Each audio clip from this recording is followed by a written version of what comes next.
ചിടി ദേവതയുടെ ഡെസ്റ്റിനി ബുക്കിന് വേണ്ടി റോങ് ഇതിനകം തന്നെ ആർബിറ്റർ ഹാളിൽ തിരിച്ചിൽ നടത്തി കഴിഞ്ഞിരുന്നു. അവിടെ നിന്ന് അത് കണ്ടുകിട്ടാത്തതിനാൽ അതിനെക്കുറിച്ചുള്ള യാഥാർത്ഥ്യം മൂൺ സുപ്രീം മനസ്സിലാക്കി കാണുമെന്ന് അവൻ സംശയിക്കുന്നു. 30,000 വർഷങ്ങൾക്ക് മുമ്പ് ചിടി ദേവതയുടെ പ്രൈമോഡിയൽ സ്പിരിറ്റിന്റെ ചെറിയൊരു അംശം മാത്രമേ അവന്റെ കയ്യിൽ കിട്ടിയിരുന്നുള്ളൂ. ചിടി ദേവതയെ ഉയർത്തെഴുന്നേൽപ്പിക്കാൻ വേണ്ടി അവൻ ഇത്രയും വർഷങ്ങളായി അതിനെ സൂക്ഷിച്ചിരിക്കുകയാണ്. പല ജന്മങ്ങളെടുത്തെങ്കിലും യഥാർത്ഥത്തിലുള്ള ചിടി ദേവതയുടെ അംശം അവരിൽ നിന്ന് കണ്ടെത്താൻ റോങ്ങിന് ഇതുവരെ കഴിഞ്ഞിട്ടില്ല. മൂൺ സുപ്രീമിന്റെ ഹെൽഫെയറിന്റെ അടയാളം ഒരു ശരീരത്തിലേറ്റാൽ എത്ര ജന്മങ്ങൾ എടുത്താലും അത് പോവുകയില്ല. അന്നത്തെ യുദ്ധത്തിൽ ചിടി ദേവതയ്ക്ക് അവന്റെ ഹെൽഫെയർ ഇട്ടിരുന്നു. ഡെസ്റ്റിനി ബുക്ക് പരിശോധിച്ചപ്പോൾ മൂൺ സുപ്രീമിന് അതിന്റെ അടയാളം കാണാൻ കഴിഞ്ഞെങ്കിൽ അത് ചിടി ദേവത തന്നെയാണ് എന്ന് നമുക്ക് ഉറപ്പിക്കാം എന്ന് റോങ് പറയുന്നു.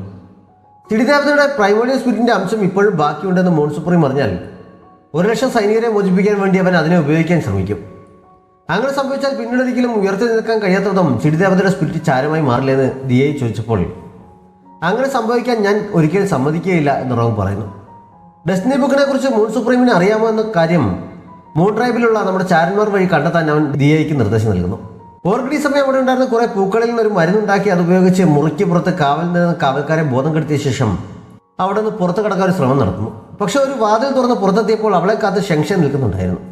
രണ്ടുപേരുടെ കണ്ണു വെട്ടിച്ചെന്ന് കരുതി പിന്നെയും 100 കണക്കിന് കാവൽക്കാർ ഇവിടെയുണ്ട്. രക്ഷപ്പെടാൻ കഴിയുമെന്ന് പ്രതീക്ഷിക്കേണ്ട എന്നവൻ പറയുന്നു. അവൻ ഓർക്കിഡിനെ മൂൺ സുപ്രീമിന്റെ അടുത്തേക്ക് കൂട്ടിക്കൊണ്ട് പോകുന്നു. ഇന്നു മുതൽ നിന്നെ പുതിയൊരു സ്ഥലത്തേക്ക് മാറ്റുകയാണ്. അതിനുശേഷം നിനക്ക് പിന്നെ ഇവിടെ നിന്ന് രക്ഷപ്പെടണമെന്ന് തോന്നില്ല എന്ന് മൂൺ സുപ്രീം പറഞ്ഞപ്പോൾ തടവിലാക്കാൻ പോവുകയാണെന്നാണ് ഓർക്കിഡ് വിചാരിച്ചത്. മുന്നിലെ വാതിൽ തുറന്നപ്പോൾ മുഴുവൻ ഇരുട്ടുമൂടിയിരിക്കുന്നത് കണ്ട് അവൾ ഒന്നുകൂടി ഉറപ്പിക്കുന്നു. പേടിച്ചാണ് അവൻ്റെ ഒപ്പം അവൾ അതിനുള്ളിലേക്ക് കയറിയത്. ഇരുട്ടിലൂടെ കുറെ നടന്ന് ഒരു സ്ഥലത്തെത്തിയപ്പോൾ അവൻ വിരൽ ചൊടിച്ചതും അവിടെ മുഴുവൻ പ്രകാശം പരക്കുന്നു. ചുറ്റും നോക്കി ഓർക്കിഡ് നിൽക്കുന്നത് ആർബിറ്റർ ഹാളിലാണ് എന്ന് തിരിച്ചറിഞ്ഞപ്പോൾ വിശ്വസിക്കാനാവാതെ സന്തോഷം കൊണ്ട് തുള്ളിച്ചാടുന്നു. നൊസ്റ്റാൾജി അടിച്ച് അവൾ ഓടി നടന്ന് അതെല്ലാം കെട്ടിപ്പിടിക്കുകയും തൊട്ടു നോക്കുകയും ഒക്കെ ചെയ്യുന്നു. അവളുടെ സന്തോഷം കണ്ട് അവൻ്റെ മുഖത്ത് ഒരു ചെറിയ പുഞ്ചിരി വിടരുന്നുണ്ട്. കുറച്ച് കഴിഞ്ഞപ്പോഴാണ് ഒരു ചെറിയ വ്യത്യാസം പോലും ഇല്ലാതെ ദേവലോകത്തെ ആർബിറ്റർ ഹാളിന് സമാനമായി നിനക്ക് വേണ്ടി ഞാൻ പ്രത്യേകം പണി കഴിപ്പിച്ചതാണ് ഈ ആർബിറ്റർ ഹാൾ എന്നവൻ പറയുന്നത്. ഒറിജിനൽ അല്ല, ഡ്യൂപ്ലിക്കേറ്റ് ആണെന്ന് അറിഞ്ഞതും ഓർക്കിഡിന്റെ സന്തോഷം മുഴുവൻ തീരുന്നു. പക്ഷെ അപ്പോഴും അവളത് വിശ്വസിക്കാൻ തയ്യാറാകാത്ത ഗ്രീൻ ഹൗസിലെ കൂട്ടുകാരെ വിളിച്ചു നോക്കുന്നുണ്ട്. ആരും പുറത്തേക്ക് വരാതിരുന്നപ്പോൾ അവൻ പറയുന്നത് സത്യമാണെന്ന് അവൾക്ക് ബോധ്യമാകുന്നു. അതോടെ അവളുടെ മനസ്സിൽ വിഷമം നിറയുന്നു. ഞാൻ ഇത്രയൊക്കെ ചെയ്തിട്ട് നിനക്ക് സന്തോഷമായില്ലേ? നിനക്ക് ഇവിടെ ഇഷ്ടപ്പെട്ടില്ല എന്നൊക്കെ അവൻ ചോദിച്ചപ്പോൾ ഇഷ്ടപ്പെടാത്തത് കൊണ്ടല്ല, പക്ഷേ ഇത് എൻ്റെ ആർബിറ്റർ ഹാളല്ല. ഇവിടെയുള്ള പൂക്കളൊന്നും എൻ്റെ കൂട്ടുകാരല്ല. ഞാൻ പറയുന്നതിന് അവർ മറുപടി പറയില്ല. ദയവായി എന്നെ തിരികെ പോകാൻ അനുവദിക്കണം. ഇവിടുത്തെ വിവരങ്ങളൊന്നും ഞാൻ അവിടെ ആരോടും പറയുകയില്ല. ഷെങ്ഹാങ് ചോദിച്ചാൽ പോലും പറയില്ല എന്ന് അവൾ പറയുന്നു. ഷെങ്ഹാങ്ങിന്റെ പേര് കേട്ടപ്പോൾ അവൻ്റെ ദേഷ്യം ഒന്നുകൂടി കൂടുന്നുണ്ട്. നിനക്കിപ്പോഴും അവൻ്റെ കാര്യം മാത്രമേ പറയാനുള്ളൂ. ഞാൻ നിനക്ക് വേണ്ടി എന്തെല്ലാം ചെയ്തു, നിന്റെ മുന്നിൽ മാത്രമാണ് ഞാനിങ്ങനെ അടിയറവ് പറഞ്ഞു നിൽക്കുന്നത് എന്നൊക്കെ പറഞ്ഞ് അവൻ ഭയങ്കരമായി ദേഷ്യപ്പെട്ട് അവിടെ നിന്ന് പോകുന്നു. കുറച്ച് മുന്നോട്ട് ചെന്നതിന് ശേഷം തിരിഞ്ഞു ചെന്ന് ഞാൻ നിന്നോട് ഇത്ര നാളും നല്ല രീതിയിൽ പെരുമാറുന്നത് എനിക്ക് നിന്നോട് ഇഷ്ടമുള്ളത് കൊണ്ടല്ല, നമുക്കിടയിൽ ഹെഡ് കോഴ്സ് ശാപം ആക്റ്റീവായിരുന്നത് കൊണ്ടാണ്. അത് കാരണം എനിക്ക് നിന്റെ ഫീലിങ്സ് അനുഭവിക്കേണ്ടി വന്നു. നിനക്കൊരാപത്തും വരാതെ എനിക്ക് നിന്നെ പ്രൊട്ടക്ട് ചെയ്യേണ്ടി വന്നതും അതുകൊണ്ടാണ്. പക്ഷേ ഇപ്പോൾ ഈ മോതിരം എൻ്റെ കൈവശം കിട്ടിയത് കൊണ്ട് എനിക്ക് ആ ശാപത്തിന്റെ ബലം അനുഭവിക്കേണ്ടി വരില്ല എന്ന് പറഞ്ഞ് അവൻ ആ മോതിരം വിരലിൽ അണിയുന്നു. അപ്പോൾ നീ എന്നോട് കാണിച്ച സ്നേഹമെല്ലാം ഈ ശാപം കൊണ്ടായിരുന്നു. എന്നെ സൂര്യപ്രകാശം ഏൽക്കാൻ കൊണ്ടുപോയതും എനിക്ക് വേണ്ടി മഞ്ഞുതുള്ളികൾ ശേഖരിച്ചതും ഫ്ലവർ സോപ്പ് ഉണ്ടാക്കി തന്നതുമെല്ലാം ശാപം ഉണ്ടായിരുന്നുകൊണ്ടാണോ എന്ന് ഓർക്കിഡ് ചോദിച്ചപ്പോൾ അതുകൊണ്ട് മാത്രമാണെന്ന് പറഞ്ഞിട്ട് അവൻ അവിടെ നിന്ന് പോകുന്നു. സത്യം പറഞ്ഞപ്പോൾ ഓർക്കിഡ് ശരിക്കും വിഷമത്തിലാകുന്നുണ്ട്. പുറത്തെത്തിയ മൂൺ സുപ്രീം പുറത്ത് കാത്തിരിക്കുന്ന ഷെങ്ഷയോട് എൻ്റെ അനുവാദമില്ലാതെ അവളെ എവിടെ നിന്ന് പുറത്തു വിടരുത്, എപ്പോഴും ഒരു ശ്രദ്ധ ഉണ്ടായിരിക്കണം എന്ന് നിർദ്ദേശിക്കുന്നു. മാത്രമല്ല ശാപം അവസാനിപ്പിക്കാൻ കഴിവുള്ള ചിങ്കി എന്ന വാളിൻ്റെ ചിതറിപ്പോയ കഷ്ണങ്ങൾ എത്രയും പെട്ടെന്ന് കണ്ടുപിടിക്കാനും അവൻ ആവശ്യപ്പെടുന്നു. ഓർക്കിഡിനെ പഠിപ്പിക്കാൻ വേണ്ടി അവൻ അവിടെ നിന്ന് ഇറങ്ങിയപ്പോൾ അവിടുത്തെ എളിഞ്ഞ ശാന്തമായ അന്തരീക്ഷം മാറ്റി ഇടിയും മിന്നലും മഴയും ഒക്കെ ആക്കുന്നു. ഓർക്കിഡാകെ പേടിച്ച് പറച്ച് പുതപ്പിനടിയിൽ ചുരുണ്ടുകൂടി ഇരിക്കുകയാണ്. ദിവസങ്ങൾ കഴിഞ്ഞിട്ടും അവിടുത്തെ കാലാവസ്ഥയ്ക്ക് ഒരു മാറ്റവുമില്ല. അവൾ ഇടയ്ക്കിടയ്ക്ക് ജനൽ തുറന്ന് അവനെ ഉച്ചത്തിൽ തെറി വിളിക്കുകയും കുറ്റപ്പെടുത്തുകയും എല്ലാം ചെയ്യും. പക്ഷെ എന്തൊക്കെയായിട്ടും അവൻ അവിടേക്ക് വരുന്നില്ല. അവസാനം അവൾ നിരാഹാര സത്യാഗ്രഹം തുടങ്ങുന്നു. മൂൺ സുപ്രീം അവിടെ നടക്കുന്നതൊക്കെ ഷെങ്ഷെ പറഞ്ഞ് കൃത്യമായി അറിയുന്നുണ്ട്. അവൾ ഭക്ഷണം കഴിക്കുന്നില്ല എന്നറിഞ്ഞപ്പോൾ ഇനി അവൾക്ക് അധികം പിടിച്ചു നിൽക്കാൻ കഴിയില്ല, തനിയെ അടിയറവ് പറഞ്ഞുകൊള്ളും എന്നവൻ പറയുന്നു. അപ്പോഴൊരു കാവൽക്കാരൻ വന്നിട്ട് ഓർക്കിഡിന് ആഹാരം കഴിക്കാത്തതിനാൽ തീരെ സുഖമില്ല. ഇടിയും മിന്നലും മഴയും കാരണം അവിടുത്തെ തണുത്ത അന്തരീക്ഷവും ആകെ ബുദ്ധിമുട്ടിക്കുന്നുണ്ട്. ഡോക്ടർമാർ പരിശോധിക്കാൻ ചെന്നിട്ട് അവൾ മരുന്ന് കഴിക്കുന്നില്ല. അധികം വൈകാതെ ഓർക്കിഡ് മരിക്കാൻ സാധ്യതയുണ്ട്. അതിനു മുമ്പ് അങ്ങയോട് പ്രധാനപ്പെട്ട എന്തോ പറയാനുണ്ടെന്ന് അറിയിച്ചിരിക്കുകയാണെന്ന് പറഞ്ഞത്. അവൻ വേഗം അങ്ങോട്ടേക്ക് പോകുന്നുണ്ട്. അവൻ ചെല്ലുമ്പോൾ അവശനിലയിൽ കട്ടിലിൽ കിടക്കുകയാണ് ഓർക്കിഡ്. അവനെ കണ്ടപ്പോൾ അവൾ ഒന്നുകൂടി അവശത അഭിനയിക്കുന്നു. നീ എന്താണ് ആഹാരവും മരുന്നൊന്നും കഴിക്കാത്തതെന്ന് ചോദിച്ച് അവൻ വേഗം അവളുടെ അടുത്തേക്ക് ചെന്നെങ്കിലും നിന്റെ ജീവനെക്കുറിച്ച് ഓർത്ത് എനിക്ക് ടെൻഷനൊന്നുമില്ല. പക്ഷേ നിനക്കെന്തെങ്കിലും സംഭവിക്കുന്നതിന് മുമ്പ് നീ ആ ഡെസ്റ്റിനി ബുക്ക് ശരിയാക്കി തരണം. അതുവരെ നിനക്ക് ആപത്തൊന്നും വരാതെ നിന്റെ ആരോഗ്യം സൂക്ഷിക്കേണ്ടത് എൻ്റെ ഉത്തരവാദിത്തമാണെന്ന് അവൻ പറയുന്നു. നിനക്കെന്തോ പ്രധാനപ്പെട്ട കാര്യം പറയാനുണ്ടെന്ന് പറഞ്ഞ് എന്താണെന്ന് അവൻ ചോദിച്ചപ്പോൾ ഇവിടെ ഇരുന്ന് എനിക്കത് പറയാൻ കഴിയില്ല. നമുക്ക് പുറത്തേക്ക് ഇറങ്ങി നിൽക്കാം എന്ന് പറഞ്ഞ് അവൾ നിർബന്ധിച്ച് അവനെ പുറത്തേക്ക് കൂട്ടിക്കൊണ്ടു പോകുന്നു. പുറത്തിറങ്ങിയിട്ടും വട്ടം ചുറ്റിയെന്നല്ലാതെ അവൾ എന്താണ് കാര്യമെന്ന് പറയുന്നില്ല. പറയാനുള്ളത് വേഗം പറ, എനിക്ക് സമയമില്ല എന്ന് പറഞ്ഞ് അവൻ തിരക്ക് പിടിച്ചപ്പോൾ അവൾ പതുക്കെ എന്തോ പറയുന്നു. കേൾക്കാൻ പറ്റുന്നില്ല, ഉറക്കെ പറയാൻ പറഞ്ഞ് അവൻ അവളുടെ അടുത്തേക്ക് മുഖം അടുപ്പിക്കുന്നുണ്ട്. ആ സമയത്ത് ശക്തമായ ഇടി മുഴങ്ങിയത് ഓർക്കിഡ് ചാടിക്കറി അവനെ കിസ് ചെയ്യുന്നു. അതോടെ ഇടിയും മിന്നലുമെല്ലാം മാറി അവിടുത്തെ അന്തരീക്ഷം തെളിയുന്നു. മാത്രമല്ല അവരുടെ ശരീരം മുമ്പത്തേതുപോലെ പരസ്പരം മാറുകയും ചെയ്യുന്നു. മൂൺ സുപ്രീമിന്റെ ശരീരത്തിലുള്ളതായ ഓർക്കിഡ് അവനെ തള്ളി മാറ്റിയിട്ട് ചുണ്ടു തുളയ്ക്കുന്നു. അപ്പോഴാണ് അവൾ കിസ് ചെയ്തത് എന്തിനാണെന്ന് അവന് മനസ്സിലാക്കുന്നത്. അവൻ ദേഷ്യപ്പെട്ട് അവളുടെ അടുത്തേക്ക് ചെന്ന് എന്നെ ട്രാപ്പിലാക്കാൻ നിനക്കങ്ങനെ ധൈര്യം വന്നു എന്ന് ചോദിച്ച് അവളുടെ ഡ്രസ്സിൽ കുത്തി പിടിക്കുന്നു. എനിക്ക് ശക്തിയില്ലെങ്കിലും കുറച്ച് ബുദ്ധിയുണ്ട് എന്ന് അവൻ പറഞ്ഞുകൊണ്ട് നിന്നപ്പോൾ അവൻ വീണ്ടും അവളെ കിസ് ചെയ്യുന്നു. ഓർക്കിഡ് പക്ഷേ അവന്റെ ചുണ്ടിൽ നല്ലതുപോലെ ഒരു കടി കൊടുത്തിട്ട് പിടിവിടുന്നു. വെറുതെ ശ്രമിച്ച് സമയം കളയണ്ട, നമ്മൾ പരസ്പരം ശരീരം മാറണമെന്നെങ്കിൽ ഇത് മാത്രം പോരാ എന്ന് അവൾ പറയുന്നു. പിന്നെ എന്താണ് വേണ്ടതെന്ന് ആലോചിച്ചപ്പോഴാണ് പരസ്പരം ശരീരം മാറിയപ്പോഴൊക്കെ അവിടെയെല്ലാം മിന്നലുണ്ടായിരുന്നല്ലോ എന്നവൻ ഓർക്കുന്നത്. അതുതന്നെയാണ് വേണ്ടത് എന്ന് അവളും സമ്മതിക്കുന്നു. എനിക്ക് കുറച്ച് ബുദ്ധി കൂടുതലുള്ളത് കൊണ്ട് നിന്നേക്കാൾ കുറച്ചുകൂടി മുമ്പേ ഞാനിത് മനസ്സിലാക്കി എന്നവൾ പറയുന്നു. മിന്നലുണ്ടാക്കുന്ന അത്ര വലിയ കാര്യമൊന്നുമല്ല എന്ന് പറഞ്ഞുകൊണ്ട് അവൻ ശക്തി ഉപയോഗിക്കാൻ ശ്രമിച്ചെങ്കിലും അവളുടെ ശരീരത്തിലായതുകൊണ്ട് നടക്കുന്നില്ല. നീ എത്ര ശക്തനായാലും എൻ്റെ ശരീരത്തിനുള്ളതായിരിക്കുമ്പോൾ നിനക്ക് മന്ത്രശക്തിയൊന്നും പ്രയോഗിക്കാൻ കഴിയുകയില്ല എന്ന് ഓർക്കിഡ് അടുത്തേക്ക് ചെന്ന് പറഞ്ഞപ്പോൾ ദേഷ്യം കൊണ്ട് അവൻ അവളുടെ കഴുത്തിന് കുത്തിപ്പിടിച്ചിട്ട് എത്രയും പെട്ടെന്ന് തിരികെ മാറാൻ നോക്ക്, ഇല്ലെങ്കിൽ നിന്നെ ഞാനിപ്പോൾ കൊല്ലും എന്ന് പറയുന്നു. അത് കണ്ടുകൊണ്ട് അവിടേക്ക് കയറി വന്ന ഷെങ്ഷെ ഓർക്കിഡാണെന്ന് കരുതി അവനെ പിടിച്ചു മാറ്റിയിട്ട് നിനക്ക് ഇത്രയ്ക്ക് ധിക്കാരമോ എന്ന് ചോദിക്കുന്നു. അവളെ എന്ത് ചെയ്യണമെന്ന് മൂൺ സുപ്രീമിന്റെ ശരീരത്തിലുള്ള ഓർക്കിഡിനോടും ചോദിക്കുന്നു. അവളെ പിടിച്ചുകൊണ്ടുപോയി തടവിലാക്കാൻ ഓർക്കിഡ് പറഞ്ഞപ്പോൾ മൂൺ സുപ്രീമാണ് അത് എന്ന ധാരണയിൽ ഷെങ്ഷെ അതുപോലെ അനുസരിക്കുന്നു. ഞാൻ ആരാണെന്ന് നിനക്കറിയാമോ എന്നൊക്കെ ഓർക്കിഡിന്റെ ശരീരത്തിലുള്ള മൂൺ സുപ്രീം പറയുന്നുണ്ടെങ്കിലും ഷെങ്ഷെ അതൊന്നും കാര്യമാക്കുന്നില്ല. ഓർക്കിഡിന്റെ ശരീരത്തിലുള്ള മൂൺ സുപ്രീമിനെ പിടിച്ച് പൂട്ടിയിട്ടിട്ട് ഓർക്കിഡ് അവനായി കൊട്ടാരത്തിനുള്ളിലേക്ക് പോകുന്നു. അഭിനയിക്കാൻ അത്ര ബുദ്ധിമുട്ടൊന്നും ഉണ്ടാകില്ല എന്നായിരുന്നു അവൾ കരുതിയിരുന്നത്. അവന്റെ എടുത്താൽ പൊങ്ങാത്ത ഡ്രസ് ധരിച്ചു കഴിഞ്ഞപ്പോൾ തന്നെ നേരെ നിവർന്നു നിൽക്കാൻ പോലും അവൾ പാടുപെടുന്നുണ്ട്.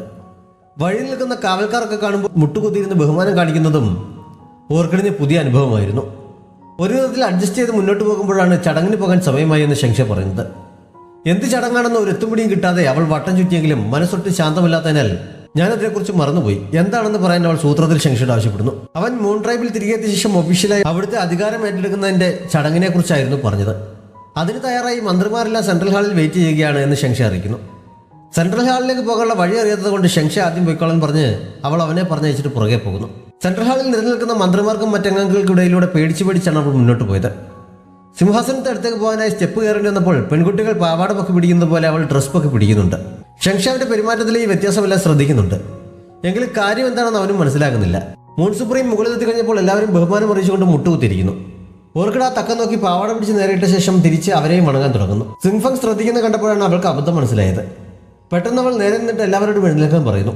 അത് കഴിഞ്ഞപ്പോൾ ഇപ്പോൾ ഒരാളെ പിടിച്ചു കെട്ടി അവിടേക്ക് കൊണ്ടുവന്നിട്ട് ഇവൻ ദേവലോകത്ത് നിന്നുള്ള ചാരന്മാരുടെ നേതാവാണ്, എന്റെ കയ്യിൽ അകപ്പെട്ടു. വർഷങ്ങൾക്ക് ശേഷമുള്ള അങ്ങയുടെ തിരിച്ചുവരവ് ഗംഭീരമാക്കാൻ ദേവന്മാരെ ബലി കഴിക്കുക എന്ന പരമ്പരാഗത ചടങ്ങ് നടത്തിക്കൊണ്ട് തുടങ്ങാം എന്ന് പറഞ്ഞ് രണ്ട് രാജാക്കന്മാരിൽ ഒരാൾ വാൾ അവന്റെ കയ്യിൽ പിടിപ്പിക്കുന്നു. ദേവലോകത്ത് നിന്നുള്ള ആളാണെന്ന് അതെന്ന് മനസ്സിലായപ്പോൾ ഓർക്കിഡ് ആകെ വല്ലാത്ത അവസ്ഥയിൽ നിൽക്കുകയാണ്. അപ്പോഴാണ് അവനെ കൊല്ലാൻ കൂടി ആവശ്യപ്പെടുന്നത്. വേറെ വഴിയില്ലാത്തതുകൊണ്ട് അവൾ മുന്നോട്ട് ചെന്ന് വാൾ വാങ്ങുന്നു. പക്ഷെ അതിന്റെ ഭാരം കൊണ്ട് അവൾ ഒരു വശത്തേക്ക് ചരിഞ്ഞു പോകുന്നുണ്ട്. മൂൺ സുപ്രീമിന് ഒരു വാൾ നേരെ പിടിക്കാനുള്ള ആരോഗ്യം പോലും ഇല്ലാത്തത് എല്ലാവരും ശ്രദ്ധിക്കുന്നുണ്ട്. ആ ദേവനെ രക്ഷിക്കാൻ വേണ്ടി മാപ്പ് പറയാൻ തയ്യാറായാൽ വെറുതെ വിടാമെന്ന് ഓർക്കിഡ് പറഞ്ഞു നോക്കുന്നുണ്ട്. പക്ഷെ കാർക്കിച്ച് തുപ്പുകയാണ് അയാൾ ചെയ്തത്. അതോടെ അവനെ വെറുതെ വിടരുതെന്ന് പറഞ്ഞ് എല്ലാവരും കൂടി ബഹളം വെക്കാൻ തുടങ്ങുന്നു. അതോടെ അവൾ ആകെപ്പെടുന്നു.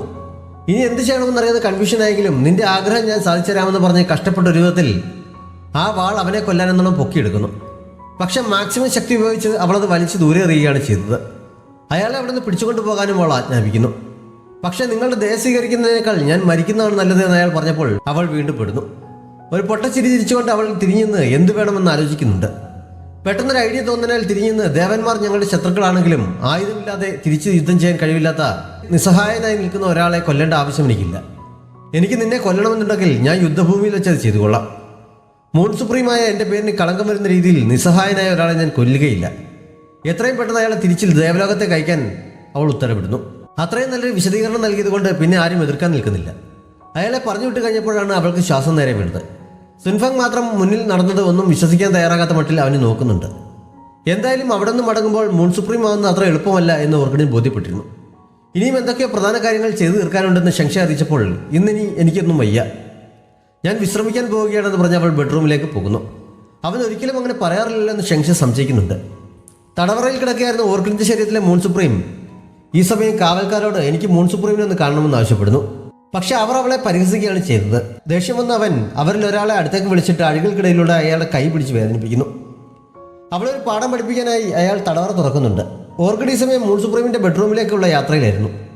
ബെഡ്റൂമിലെത്തിയ ശേഷവും കാവൽക്കാർ അവിടെ തന്നെ നിൽക്കുന്നത് കണ്ട് ഷെങ്ഷയോട് വിവരം തിരക്കിയപ്പോൾ അവർ അങ്ങയുടെ ഗാർഡുകളാണ്, അങ്ങ് മടങ്ങിയെത്തിയിട്ട് അധികം നാളായില്ലല്ലോ, ശത്രുക്കളുടെ ആക്രമണം ഏത് നിമിഷവും പ്രതീക്ഷിക്കാം എന്നവൻ പറയുന്നു. ഇത്രയും ആണുങ്ങൾ മുറിയിൽ നിൽക്കുമ്പോൾ ഞാനെങ്ങനെ ഉറങ്ങാനാണെന്ന് അവൾ അറിയാതെ ദേഷ്യപ്പെട്ട് ചോദിച്ചു പോകുന്നുണ്ട്. അതോടെ ഷെങ്ഷെ എന്തായാലും എല്ലാവരെയും പറഞ്ഞയക്കുന്നുണ്ട്.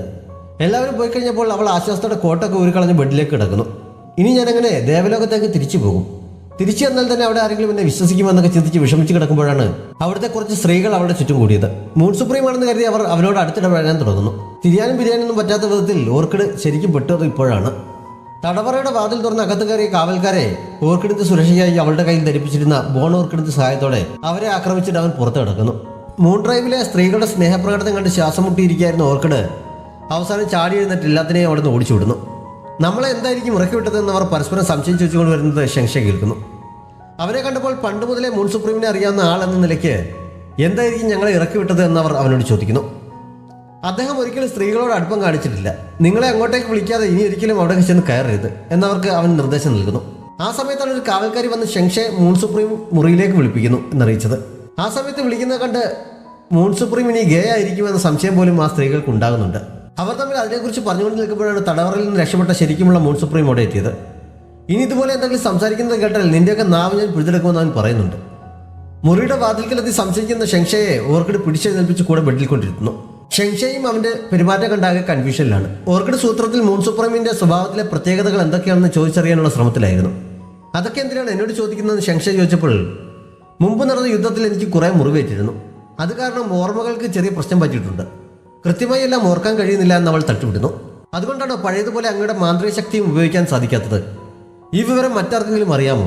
അറിയാമെങ്കിൽ ഞാൻ ഇപ്പോൾ തന്നെ പോയി അവനെ കൊന്നുകളയാം എന്ന് ഷെങ്ഷ പറയുന്നു. അതെന്തിനാണെന്ന് ഓർക്കിഡ് ചോദിച്ചപ്പോൾ ശക്തിമാനായ മൂൺ സുപ്രീമിനെ പേടിയുള്ളത് കൊണ്ട് മാത്രമാണ് ഇവിടെ എല്ലാവരും അനുസരിച്ച് നിൽക്കുന്നത്. ഇങ്ങനൊരു വീക്ക്നെസ് ഉണ്ടെന്നറിഞ്ഞാൽ നോർത്തിലെയും സൗത്തിലെയും ഒക്കെ രാജാക്കന്മാർ അങ്ങയെ തോൽപ്പിച്ച് മൂൺ സുപ്രീമിന്റെ സ്ഥാനം കൈയാക്കാൻ ശ്രമിക്കും എന്ന് ഷെങ്ഷ പറയുന്നു.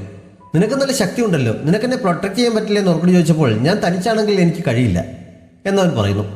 അപ്പോഴേക്കും മുറിയിലേക്ക് ഇടിച്ചു കയറിയെന്ന ഓർക്കിഡിന്റെ രൂപത്തിലുള്ള മൂൺ സുപ്രീം അവളെ മറിച്ചിട്ടുകൊണ്ട് ബെഡിലേക്ക് വീഴുന്നു. അവൾ ഷെങ്ഷയോട് സഹായം അഭ്യർത്ഥിച്ചെങ്കിലും ഞാൻ ഇന്ന് രാത്രി മൂൺ സുപ്രീമിനൊപ്പം കഴിയാൻ പോവുകയാണ്, നീ അത് കാണാനാണ് ഇവിടെ നിൽക്കുന്നത്, പുറത്തേക്ക് ഇറങ്ങിപ്പോകാൻ പറഞ്ഞ് അവൻ വീണ്ടും ഓർക്കിഡിന്റെ മുകളിലേക്ക് ചാടി വീഴുന്നു. അവൾ ഒരു വിധത്തിൽ അവനെ തള്ളി മാറ്റിയെങ്കിലും അവൻ പിന്നെയും അവളെ പിടിച്ച് ബെഡിലേക്ക് കിടത്താൻ ശ്രമിക്കുന്നു.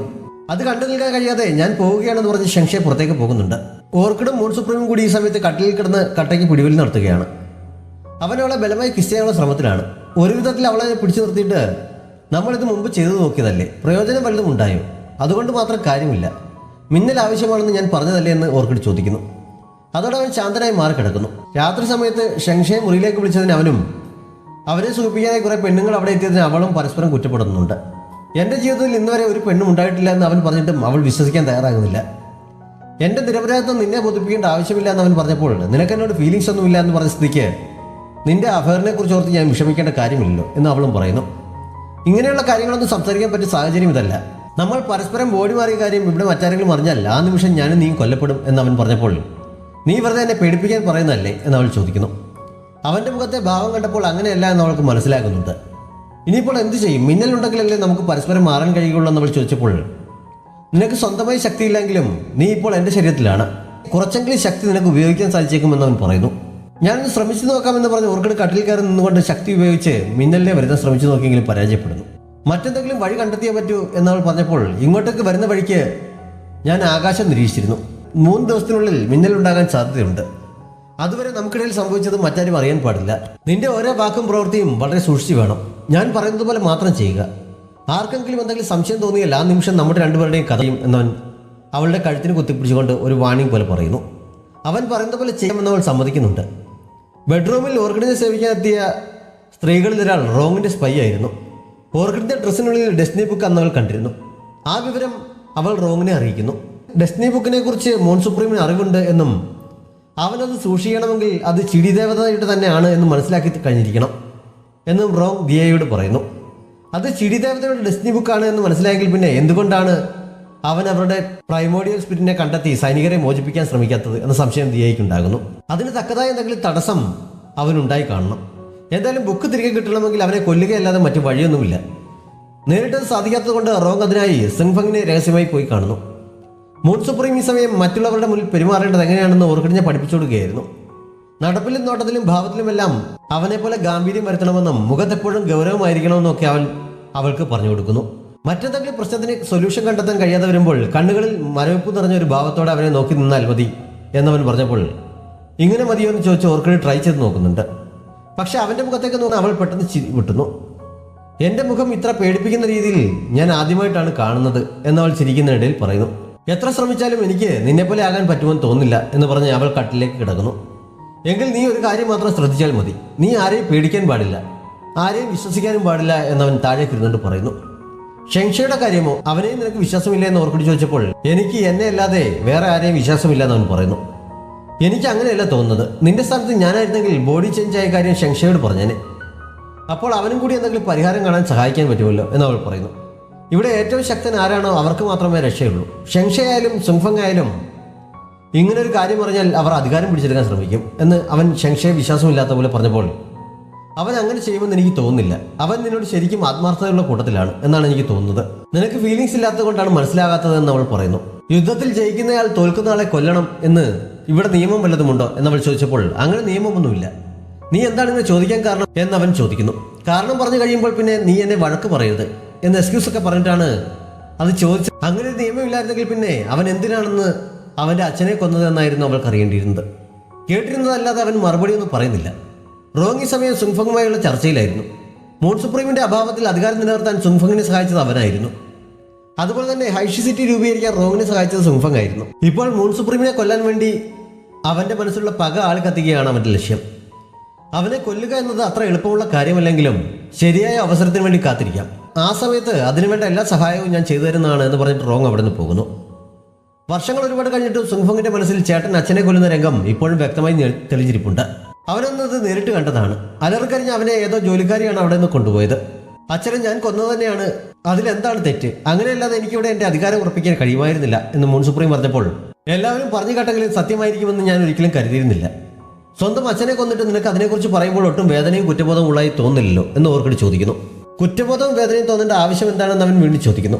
ഒരു കുടുംബം ഇല്ലാത്തത് കൊണ്ട് പലപ്പോഴും എനിക്ക് വളരെയധികം വിഷമം തോന്നിയിട്ടുണ്ട്. സ്വന്തം അച്ഛനുണ്ടായിട്ട് നീ അദ്ദേഹത്തെ കൊന്നുകളയുകയാണ് ചെയ്തത്. നീ കുടുംബാംഗങ്ങളെ പോലും തിരിച്ചറിയാൻ കഴിയാത്ത ഒരു ദുഷ്ടനാണെന്ന് പലരും പറഞ്ഞിട്ടും ഞാൻ വിശ്വസിച്ചില്ല എന്നവൾ പറയുന്നു. ഇപ്പോൾ നിനക്ക് വിശ്വാസമായല്ലോ. നിനക്ക് അവിടെ ജീവനോടെ നിലനിൽക്കണമെന്നുണ്ടെങ്കിൽ നീയും എന്നെ പോലെ ഒരു ദുഷ്ടനായി പറ്റൂ എന്ന് വൈൻ കുടിക്കുന്നിടയിൽ അവൻ പറയുന്നു. അത് ഓർക്കിഡിന് തീരെ ഇഷ്ടപ്പെട്ടില്ല. അവൾ അവനെ പിടിച്ച് പുറത്തേക്ക് കൊണ്ടുപോയി ഞാൻ നല്ലവളായ ഒരു ദേവതയാണ്, എനിക്ക് നിന്നെ പോലെ ഒരു ദുഷ്ടനാകാൻ യാതൊരു ഉദ്ദേശവുമില്ല എന്ന് പറഞ്ഞ് മുറുക്കി പുറത്താക്കുന്നു.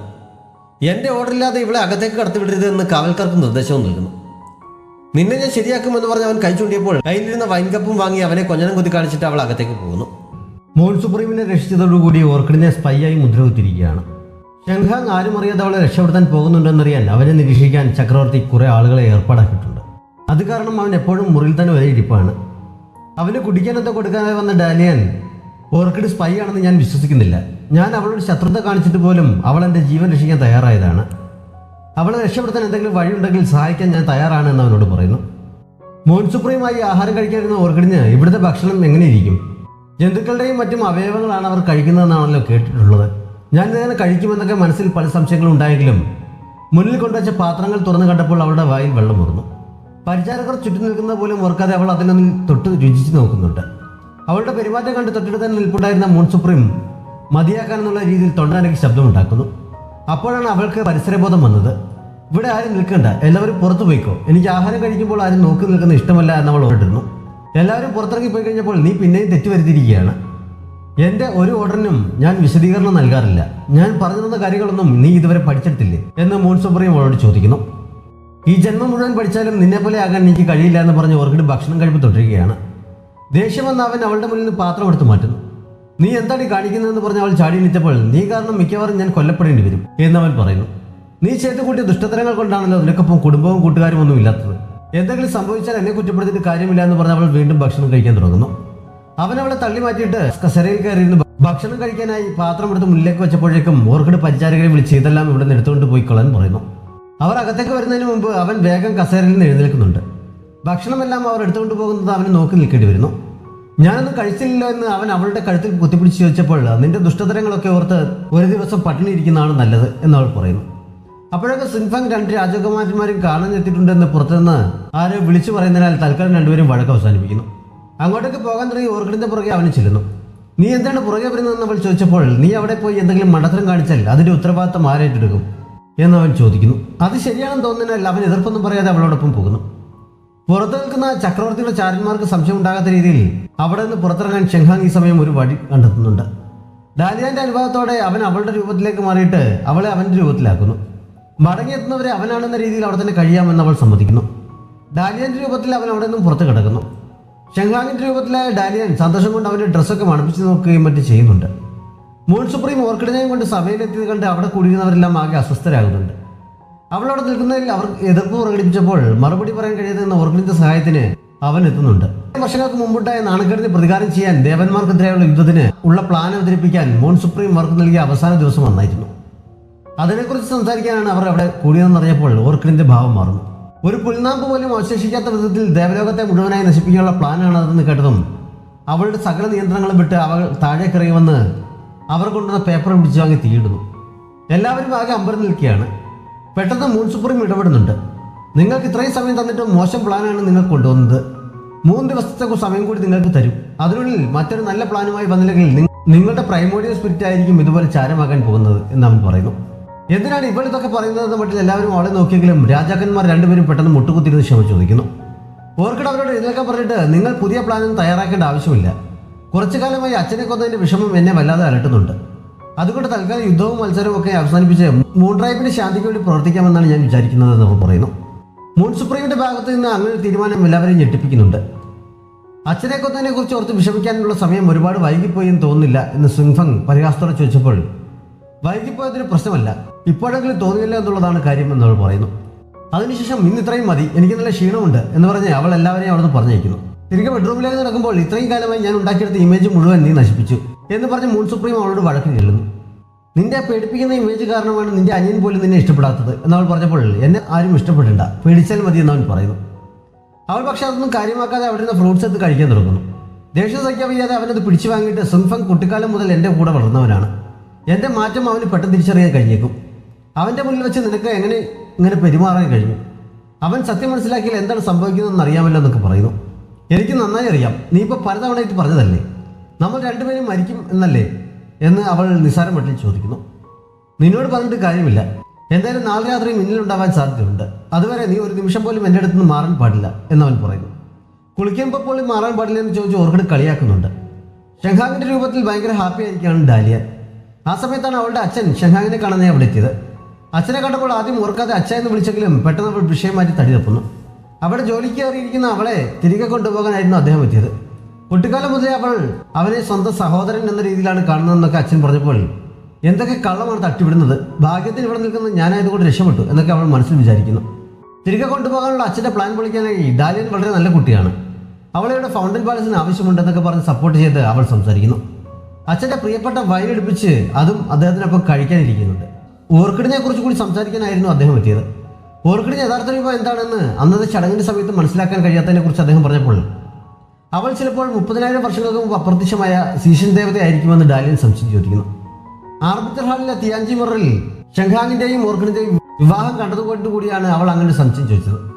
അതിനൊരിക്കലും സാധ്യതയില്ല. അന്ന് അവളുടെ ശരിക്കുള്ള രൂപം ചെക്ക് ചെയ്തപ്പോൾ സീഷൻ വംശത്തിന്റെ പോലും ഒന്നല്ല കണ്ടത്, ഇന്നുവരെ കണ്ടിട്ടില്ലാത്ത രീതിയിലുള്ള ഒരു രൂപമായിരുന്നു എന്ന് അദ്ദേഹം പറഞ്ഞപ്പോൾ അവൾക്ക് ആശ്വാസമാകുന്നുണ്ട്. എന്നെ പറ്റിക്കാൻ വേണ്ടി തിയാൻജി മിററിൽ അവൾ അങ്ങനെ സെറ്റ് ചെയ്ത് വെച്ചതായിരിക്കും എന്ന് ചിന്തിച്ച് അവൾ ആശ്വസിക്കുന്നു. അവർ സംസാരിച്ചിരിക്കുമ്പോൾ റോങ്ങും അങ്ങോട്ടേക്ക് വരുന്നുണ്ട്. കുളിയുടെ കാര്യം ഓർമ്മിച്ചതുകൊണ്ട് മറ്റുള്ളവർക്ക് സംശയം തോന്നാതിരിക്കാൻ വേണ്ടിയും കുളി നടത്തിയേ പറ്റുമെന്ന് മൂൺ സുപ്രീം നിർബന്ധം പിടിക്കുന്നു. എൻ്റെ ശരീരത്തിലായിരിക്കുമ്പോൾ തനിച്ച് കുളിക്കാൻ സമ്മതിക്കില്ല എന്ന് പറഞ്ഞ ഓർക്കിഡ് അവൻ്റെ പുറകെ നടക്കുകയാണ്. അവസാനം നിന്റെ കണ്ണ് കെട്ടി വെക്കണം, കുളിക്കാൻ ഞാൻ സഹായിക്കാം എന്ന് അവൾ കണ്ടീഷൻ വയ്ക്കുന്നു. ആദ്യമൊക്കെ എതിർത്തെങ്കിലും അവസാനം അവനത് സമ്മതിക്കുന്നുണ്ട്. കുളിക്കാൻ സഹായിക്കുന്നിടയിൽ മനഃപൂർവ്വം ഓർക്കിഡിനെ ദേഷ്യം പിടിപ്പിക്കാൻ വേണ്ടി മൂൺ സുപ്രീം അവളെ കൊണ്ട് പലതും ചെയ്യിക്കുന്നു. ഓർക്കിഡിന് ശരിക്കും ദേഷ്യം വരുന്നുണ്ട്. അവൾ എന്തോ പറഞ്ഞപ്പോൾ എങ്കിൽ ഞാൻ തനിയെ കുളിച്ചോളാം എന്ന് പറഞ്ഞ് അവൻ എഴുന്നേൽക്കാൻ തുടങ്ങും. അത് വേണ്ട എന്ന് പറഞ്ഞവൾ അവനെ വേഗം പിടിച്ച് അവിടെ ഇരുത്തി അവൻ പറയുന്ന പോലെയൊക്കെ ചെയ്യാൻ തുടങ്ങും. അവൻ അവളെ കുളിക്കാൻ സഹായിക്കുന്നുണ്ട്. പരിചാരിക ഒളിഞ്ഞു നിന്ന് കാണുന്നുണ്ട്. ആരെ വിവരം അറിയിക്കാനായി അവൾ ഉടൻ തന്നെ അവിടെ നിന്ന് പോകുന്നു. ഓർക്കിഡ് സുൻഫങ്ങിനെ കുറിച്ചും മറ്റ് 2 രാജാക്കന്മാരെ കുറിച്ചും അവനോട് ചോദിച്ചറിയുന്നുണ്ട്. അവൻ അവിടെ ഇല്ലാതിരുന്ന സമയത്ത് 2 രാജാക്കന്മാർ സുൻഫങ്ങിനെതിരായി യുദ്ധം ചെയ്തത് തെറ്റാണ് എന്നറിഞ്ഞിട്ടും അവൻ എന്തുകൊണ്ടാണ് അവരെ കൊല്ലാതെ വെറുതെ വിട്ടത്? അവന്റെ സ്വഭാവം വെച്ച് അവരെ എപ്പോഴേ കൊല്ലേണ്ടതില്ലേ എന്ന് അവർ സംശയം ചോദിക്കുന്നു. കൂട്ടത്തിലൊരു പെരിശാഴിയുണ്ട്, അവനെ പിടിക്കാൻ വേണ്ടിയാണെന്ന് അവൻ പറയുന്നു. അതാരാണെന്ന് ഓർക്കിഡ് ചോദിച്ചെങ്കിലും അവൻ മറുപടി പറയുന്നില്ല. ഷെങ്ഹാങ് ഈ സമയം മെമ്മറിലോസ് റിവർ കടക്കുകയായിരുന്നു. ഷെങ്ഹാങ്ങിനെ കാണാനെത്തിയ റോങ്ങിനെ എങ്ങനെ പറഞ്ഞു വിടണം എന്നുള്ള ആലോചനയിലായിരുന്നു ഡാലിയൻ ഈ സമയം. കുറച്ചു സമയം അവിടെ ഇരുന്നപ്പോൾ തന്നെ അവന്റെ പെരുമാറ്റത്തിൽ റോങ്ങിന് സംശയം തോന്നുന്നുണ്ട്. അധികം വൈകാതെ തന്നെ ഡാലിയനാണെന്ന് അവൻ തിരിച്ചറിയുന്നു. അവസാനം ഷെങ്ഹാങ് ഓർക്കിഡിനെ രക്ഷിക്കാൻ പോയ വിവരം അവൾക്ക് അവനോട് പറയേണ്ടി വരുന്നുണ്ട്. ഓർക്കിഡ് മോൺ സുപ്രീം കുളിക്കുന്ന ഒളിഞ്ഞു നോക്കിയത് സുൻഫങ്ങിന്റെ സ്പൈ ആയിരുന്നു. അവൾ ഉടൻ തന്നെ രഹസ്യമായി അവരെ കണ്ട് വിവരം അറിയിക്കുന്നുണ്ട്. അതുമാത്രമല്ല, ഭക്ഷണം കഴിക്കുന്നതും ഉറങ്ങുന്നതെല്ലാം രണ്ടുപേരും ഒരുമിച്ചാണെന്നും അവൾ അവനോട് പറയുന്നു. മോൺ സുപ്രീമിന്റെ പണ്ട് മുതലുള്ള സ്വഭാവം വെച്ച് അവന് മറ്റാരും കഴിക്കുന്ന ഭക്ഷണം തൊടുന്ന പോലും ഇഷ്ടമല്ല. അവൻ ഇങ്ങനെയൊക്കെ പെരുമാറാൻ എന്തായിരിക്കും കാരണം? ഭരണകാര്യങ്ങളിൽ പോലും ആ ദേവതയെ ഇപ്പോൾ ഇടപെടുത്തിയിരിക്കുകയാണ് എന്ന് സുൻഫങ്ങിന് പല സംശയങ്ങളും ഉണ്ടാകുന്നു.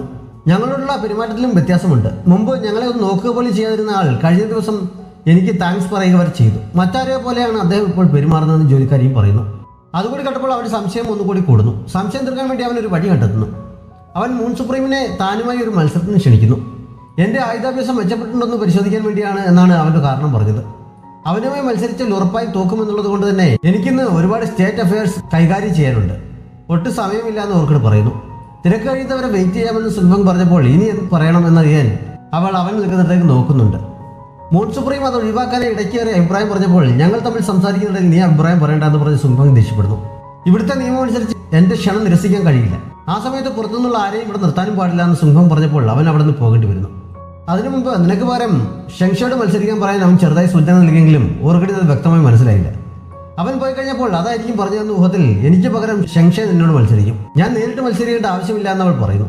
അതോടെ സുൽഭങ് മറ്റൊരു മാർഗം നോക്കുന്നുണ്ട്. കുട്ടിക്കാലത്ത് അവൻ പഠിപ്പിച്ചതാണെന്ന് പറഞ്ഞ ഒരു അഭ്യാസത്തെക്കുറിച്ച് അവൻ സൂചിപ്പിക്കുന്നു.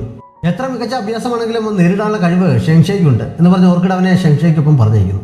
അവൾ തിരികെ മുറിയിലെത്തിയപ്പോൾ നീ എല്ലാം കുളമാക്കിയോ എന്നവൻ ആകാംക്ഷയോടെ ചോദിക്കുന്നു. ഞാൻ അത്രയ്ക്കും മണ്ടിയല്ല, നീ നൽകിയ സൂചന എനിക്ക് മനസ്സിലായി എന്നവൾ ഗമയിൽ പറയുന്നുണ്ട്. പ്രാക്ടീസ് കഴിഞ്ഞ് ഷെങ്ഷയെ പറഞ്ഞയച്ച ശേഷം ഇപ്പോൾ ഇവിടെയുള്ളത് ശരിക്കുള്ള മൂൺ സുപ്രീം അല്ല എന്ന് സുൽഭങ് പറയുന്നുണ്ട്. കുട്ടിക്കാലത്ത് അവൻ പഠിപ്പിച്ചതെന്ന് പറഞ്ഞ ആയുധാഭ്യാസത്തിന്റെ കാര്യം അവൻ കള്ളം പറഞ്ഞതായിരുന്നു. പക്ഷെ അത് തിരിച്ചറിയാൻ ഓർക്കിഡിന് കഴിഞ്ഞില്ല. അതുകൊണ്ട് തന്നെ ശരിക്കുമുള്ള മൂൺ സുപ്രീം അല്ലാതെ എന്ന് സുൽഭങ് മനസ്സിലാക്കിയിരുന്നു. ശരിക്കുമുള്ള മൂൺ സുപ്രീം അവനെ നിരീക്ഷിച്ചുകൊണ്ട് അടുത്തെവിടെയെങ്കിലും തന്നെ മറിഞ്ഞിരിക്കുന്നുണ്ടാകുമെന്നും അവൻ പറയുന്നു. സുൽഭങ് മനസ്സിലാക്കിയ കാര്യങ്ങളെല്ലാം ഉടൻ തന്നെ റോങ്ങിനെ അറിയിക്കുന്നു. റോങ് ഒരു ഈവിൾ സ്പിരിറ്റിനെ തുറന്നുവിട്ട് ഒരു കാവൽക്കാരന്റെ മേലെ അത് പ്രയോഗിച്ച് അതിന്റെ ശക്തി അവന് കാണിച്ചു കൊടുക്കുന്നു. യഥാർത്ഥത്തിലുള്ള മൂൺ സുപ്രീമിനെ ഇതിനെ ഒന്നും ചെയ്യാൻ കഴിയില്ല. പക്ഷെ ഇപ്പോൾ അവൻ വീക്കായിരിക്കുന്ന സമയത്ത് ഇതിനെ അവനെ ഉപദ്രവിക്കാനും കൊല്ലാനും കഴിയുമെന്ന് റോങ് അവനെ അറിയിക്കുന്നു. ആകാശം നോക്കി മനസ്സിലാക്കിയതനുസരിച്ച് മിന്നലുണ്ടാകാൻ സാധ്യതയുള്ള സമയമായതിനാൽ അത് പ്രതീക്ഷിച്ച് നിൽക്കുകയാണ് ഓർക്കിഡും മൂൺ സുപ്രീമും. നമ്മൾ വീണ്ടും പഴയതുപോലെ ആയി കഴിയുമ്പോൾ നീ എന്നെ വീണ്ടും തടവിലാക്കുമോ എന്നവൾ ചോദിച്ചപ്പോൾ ഞാൻ പറയുന്നതൊക്കെ അനുസരിച്ചാൽ തടവിലിടേണ്ട ആവശ്യമില്ല എന്നവൻ പറയുന്നു. പഴയതുപോലെ ആയിക്കഴിഞ്ഞാൽ തിരികെ ദേവലോകത്തേക്ക് മടങ്ങാനാണ് ആഗ്രഹം എന്നവൾ പറഞ്ഞപ്പോൾ അവിടെ ഇത്രയൊക്കെ സംഭവിച്ചിട്ടും അങ്ങോട്ട് തന്നെ തിരിച്ചു പോകാൻ ആഗ്രഹിക്കാൻ മാത്രം എന്ത് പ്രത്യേകതയാണ് അവിടെ ഉള്ളത് എന്ന് ചോദിച്ച് അവൻ ദേഷ്യപ്പെടുന്നു. രണ്ടുപേരും കൂടി അതും പറഞ്ഞ് തർക്കിച്ചിരുന്നപ്പോഴാണ് ഇടിയും മിന്നലും തുടങ്ങിയത്. അതോടെ അവൻ അവിടെ നിന്ന് ഇവിടെയൊക്കെ പോകുന്നുണ്ട്. ഓർക്കിഡ് മനസ്സിലുള്ള കുട്ടിയെ പോലെ പുറകെ ചെല്ലുന്നു. ആ സമയത്താണ് ഷെങ്ഹാങ് അവിടെ എത്തിയത്. കാവൽക്കാരെ ആക്രമിച്ച് അവൻ അകത്ത് കടന്ന് ഓർക്കിഡിനെ അന്വേഷിക്കാൻ തുടങ്ങുന്നു. ആ സമയത്ത് അന്തരീക്ഷത്തിലെ മാറ്റം കണ്ട് അവൻ എന്തോ മനസ്സിലാകുന്നുണ്ട്. മൂൺ സുപ്രീം ഓർക്കിഡിനെ കൊണ്ട് അവിടെയുള്ള പൈൻ ഫോറസ്റ്റിലേക്കാണ് പോയത്. അവർ അവിടേക്ക് കയറിയതും അവർക്കെതിരെ റോങ്ങും ദിയയും എത്തുന്നു. ഓർക്കിഡ് ധൈര്യം സംഭരിച്ച് മുന്നോട്ട് വന്ന് അവരോട് സംസാരിച്ചെങ്കിലും വെറുതെ അഭിനയിക്കേണ്ട, നിങ്ങളുടെ മാറ്റം അറിഞ്ഞു തന്നെയാണ് വന്നതെന്ന് റോങ് പറയുന്നു. ഒപ്പം അവൻ അവരെ ആക്രമിക്കാൻ തുടങ്ങുന്നു. മൂൺ സുപ്രീം ഓർക്കിഡിനെ പ്രൊട്ടക്ട് ചെയ്തുകൊണ്ട് അവരുടെ മുന്നിലേക്ക് കയറി നിൽക്കുന്നുണ്ട്. പെട്ടെന്ന് അവർക്കിടയിലെത്തിയ ഷെങ്ഹാങ് അവരെ സംരക്ഷിച്ചുകൊണ്ട് റോങ്ങിനെ എതിർക്കുന്നു. ഷെങ്ഹാങ്ങിനെ കണ്ട് ഓർക്കിഡ് സന്തോഷം സഹിക്കുക വയ്യാതെ ഉറക്കെ വിളിക്കുന്നുണ്ട്. റോങ്ങിന്റെ ആക്രമണത്തിൽ അവനെ ശരിക്കും പരിക്കേറ്റപ്പോൾ അവൾ അവന്റെ അടുത്തേക്ക് ഓടിപ്പോകാൻ തുടങ്ങുന്നു. പക്ഷേ മൂൺ സുപ്രീം അവളുടെ കയ്യിൽ പിടിച്ച് നിർത്തിയിരിക്കുകയാണ്. ഈവിൾ സ്പിരിറ്റിനെ അടക്കാൻ ശ്രമിച്ചത് കാരണം ഷെങ്ഹാങ്ങിന് ഗുരുതരമായി പരിക്കേറ്റിരുന്നു. ഓർക്കിഡ് അങ്ങോട്ടേക്ക് പോകാനായി വീണ്ടും വീണ്ടും ബലം പിടിച്ചപ്പോൾ അവൻ അവളുടെ കയ്യിലെ പിടിവിട്ട് പോയിക്കോളാൻ പറയുന്നു. ഷെങ്ഹാങ്ങിനെ പിടിച്ചുകൊണ്ട് അവൾ അങ്ങോട്ട് ഓടുന്നു. പക്ഷേ മൂൺ സുപ്രീം ബോൾ പോലെയുള്ള ഒരു ചെറിയ സാധനം എടുത്ത് അതറിഞ്ഞപ്പോൾ അവൾ അതിനുള്ളിലായി മറ്റെവിടെയോ പോയി വീഴുന്നുണ്ട്. ഓർക്കിഡാണ് പുറകിൽ നിൽക്കുന്നതെന്ന് ധാരണയിൽ അവളെ ഉപദ്രവിക്കാൻ ഞാൻ ആരെയും സമ്മതിക്കില്ല എന്ന് ഷെങ്ഹാങ് താഴെ നിന്ന് എഴുന്നേൽക്കുന്ന കൂട്ടത്തിൽ പറയുന്നു. അവന് ഈവിൾ സ്പിരിറ്റിന്റെ ആക്രമണം കൊണ്ട് പരിക്ക് പറ്റിയിരിക്കുകയാണ്. അതുകൊണ്ട് ഇനി അവനെ കൂടുതൽ ഉപദ്രവിക്കരുതെന്ന് റോങ് ദിയയ്ക്ക് നിർദ്ദേശം നൽകുന്നു. ഓർക്കിഡിനെ കണ്ടെത്തുകയാണ് അത്യാവശ്യം എന്ന് പറഞ്ഞ് അവൻ അവളെയും കൂട്ടി അവിടെ നിന്ന് പോകുന്നു. ഷെങ്ഹാങ് ഓർക്കിഡിന്റെ അടുത്ത് ചെന്ന് നിന്നെ തിരികെ ദേവലോകത്തേക്ക് കൂട്ടിക്കൊണ്ടു പോകാനാണ് ഞാൻ വന്നത്. നിന്നെ ആരെങ്കിലും ഉപദ്രവിച്ചോ എന്നൊക്കെ ചോദിച്ചുകൊണ്ട് ഷെങ്ഹാങ് ഓർക്കിഡിന്റെ കവിളിൽ സ്നേഹത്തോടെ തലോടുന്നു. ഓർക്കിഡിനുള്ളിലെ മൂൺ സുപ്രീം അവന്റെ സ്നേഹപ്രകടനം കണ്ട് അസൂയ സഹിക്കവയ്യാതെ കലിപ്പിൽ നോക്കിക്കൊണ്ട് നിൽക്കുകയാണ്. പെട്ടെന്നാണ് അവൻ ഷെങ്ഹാങ്ങിന്റെ കയ്യിൽ ഒരു കടി കൊടുത്തിട്ട് അവനെ തള്ളി ദൂരേക്കെറിഞ്ഞ് അവിടെ നിന്ന് പോയത്. ഓർക്കിഡെന്ന് വിളിച്ചുകൊണ്ട് ഷെങ്ഹാങ് പുറകെ പോകുന്നുണ്ട്. ഓർക്കിഡ് ഈ സമയം ചെന്ന് വീണെടുത്ത് നിന്ന് എഴുന്നേറ്റ് ഷെങ്ഹാങ്ങിനെ തിരിഞ്ഞുകൊണ്ട് അവിടെ ഓടി നടക്കുകയായിരുന്നു. അവിടെ എത്തിയ മൂൺ സുപ്രീം അവന്റെ കഴുത്തിന് കുത്തിപ്പിടിച്ചിട്ട് നിന്നോട് ദൂരേക്ക് പോകാൻ ഞാൻ പറഞ്ഞല്ലേ, നീ എന്തിനാണ് പിന്നെയും തിരികെ വന്നതെന്ന് ചോദിക്കുന്നു. ഷെങ്ഹാങ് അപകടത്തിലാണ്, എനിക്ക് അദ്ദേഹത്തെ കണ്ടെത്തിയേ പറ്റൂ എന്ന് പറഞ്ഞ് അവൾ അവന്റെ കൈ പിടിച്ചു മാറ്റുന്നു. നീ ഇപ്പോൾ എന്റെ ശരീരത്തിലാണെന്ന് മറക്കരുത്.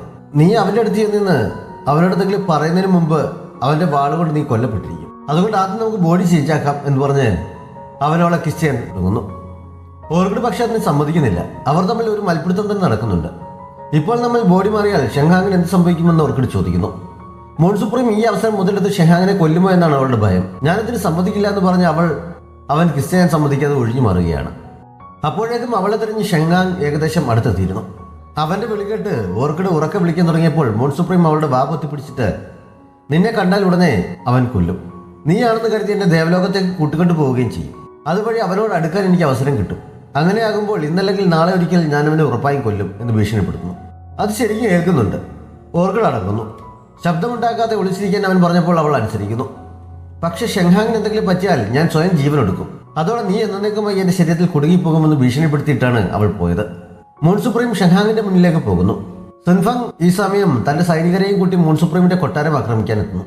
മുന്നിലേക്ക് വന്ന മൂൺ സുപ്രീമിനെ കണ്ടപ്പോൾ ഓർക്കിഡാണെന്ന് കരുതി നമുക്ക് തിരികെ പോകാം, നിന്നെ കൊണ്ടുപോകാനാണ് ഞാൻ വന്നതെന്ന് ഷെങ്ഹാങ് പറയുന്നു. അവൾ പക്ഷെ പുറകിലേക്ക് മാറുന്ന കണ്ട് നീ പേടിക്കേണ്ട ആവശ്യമൊന്നുമില്ല, നീ സ്പൈ അല്ല എന്ന് എനിക്കറിയാം എന്നവൻ പറയുന്നു. മറഞ്ഞിരുന്ന് അവരുടെ സംസാരം ശ്രദ്ധിക്കായിരുന്ന ഓർക്കിഡ് അവന് തന്നെ വിശ്വാസമാണെന്നറിഞ്ഞപ്പോൾ ആശ്വാസമാകുന്നുണ്ട്.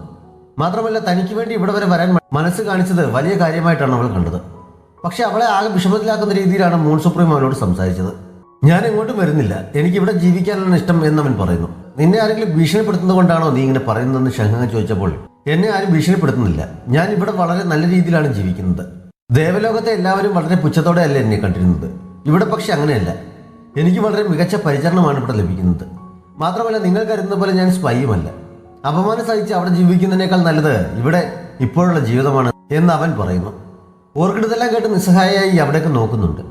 അന്നത്തെ സംഭവത്തിന്റെ ദേഷ്യം കൊണ്ടാണോ നീ ഇങ്ങനെയെല്ലാം പറയുന്നത്, അന്ന് ചക്രവർത്തിക്ക് തെറ്റുപറ്റിയതാണ് എന്ന് ഷെങ്ഹാങ് പറഞ്ഞപ്പോൾ ഞാൻ തിരികെ വന്നാൽ എന്റെ സുരക്ഷ ഉറപ്പു തരാൻ നിനക്ക് കഴിയുമോ?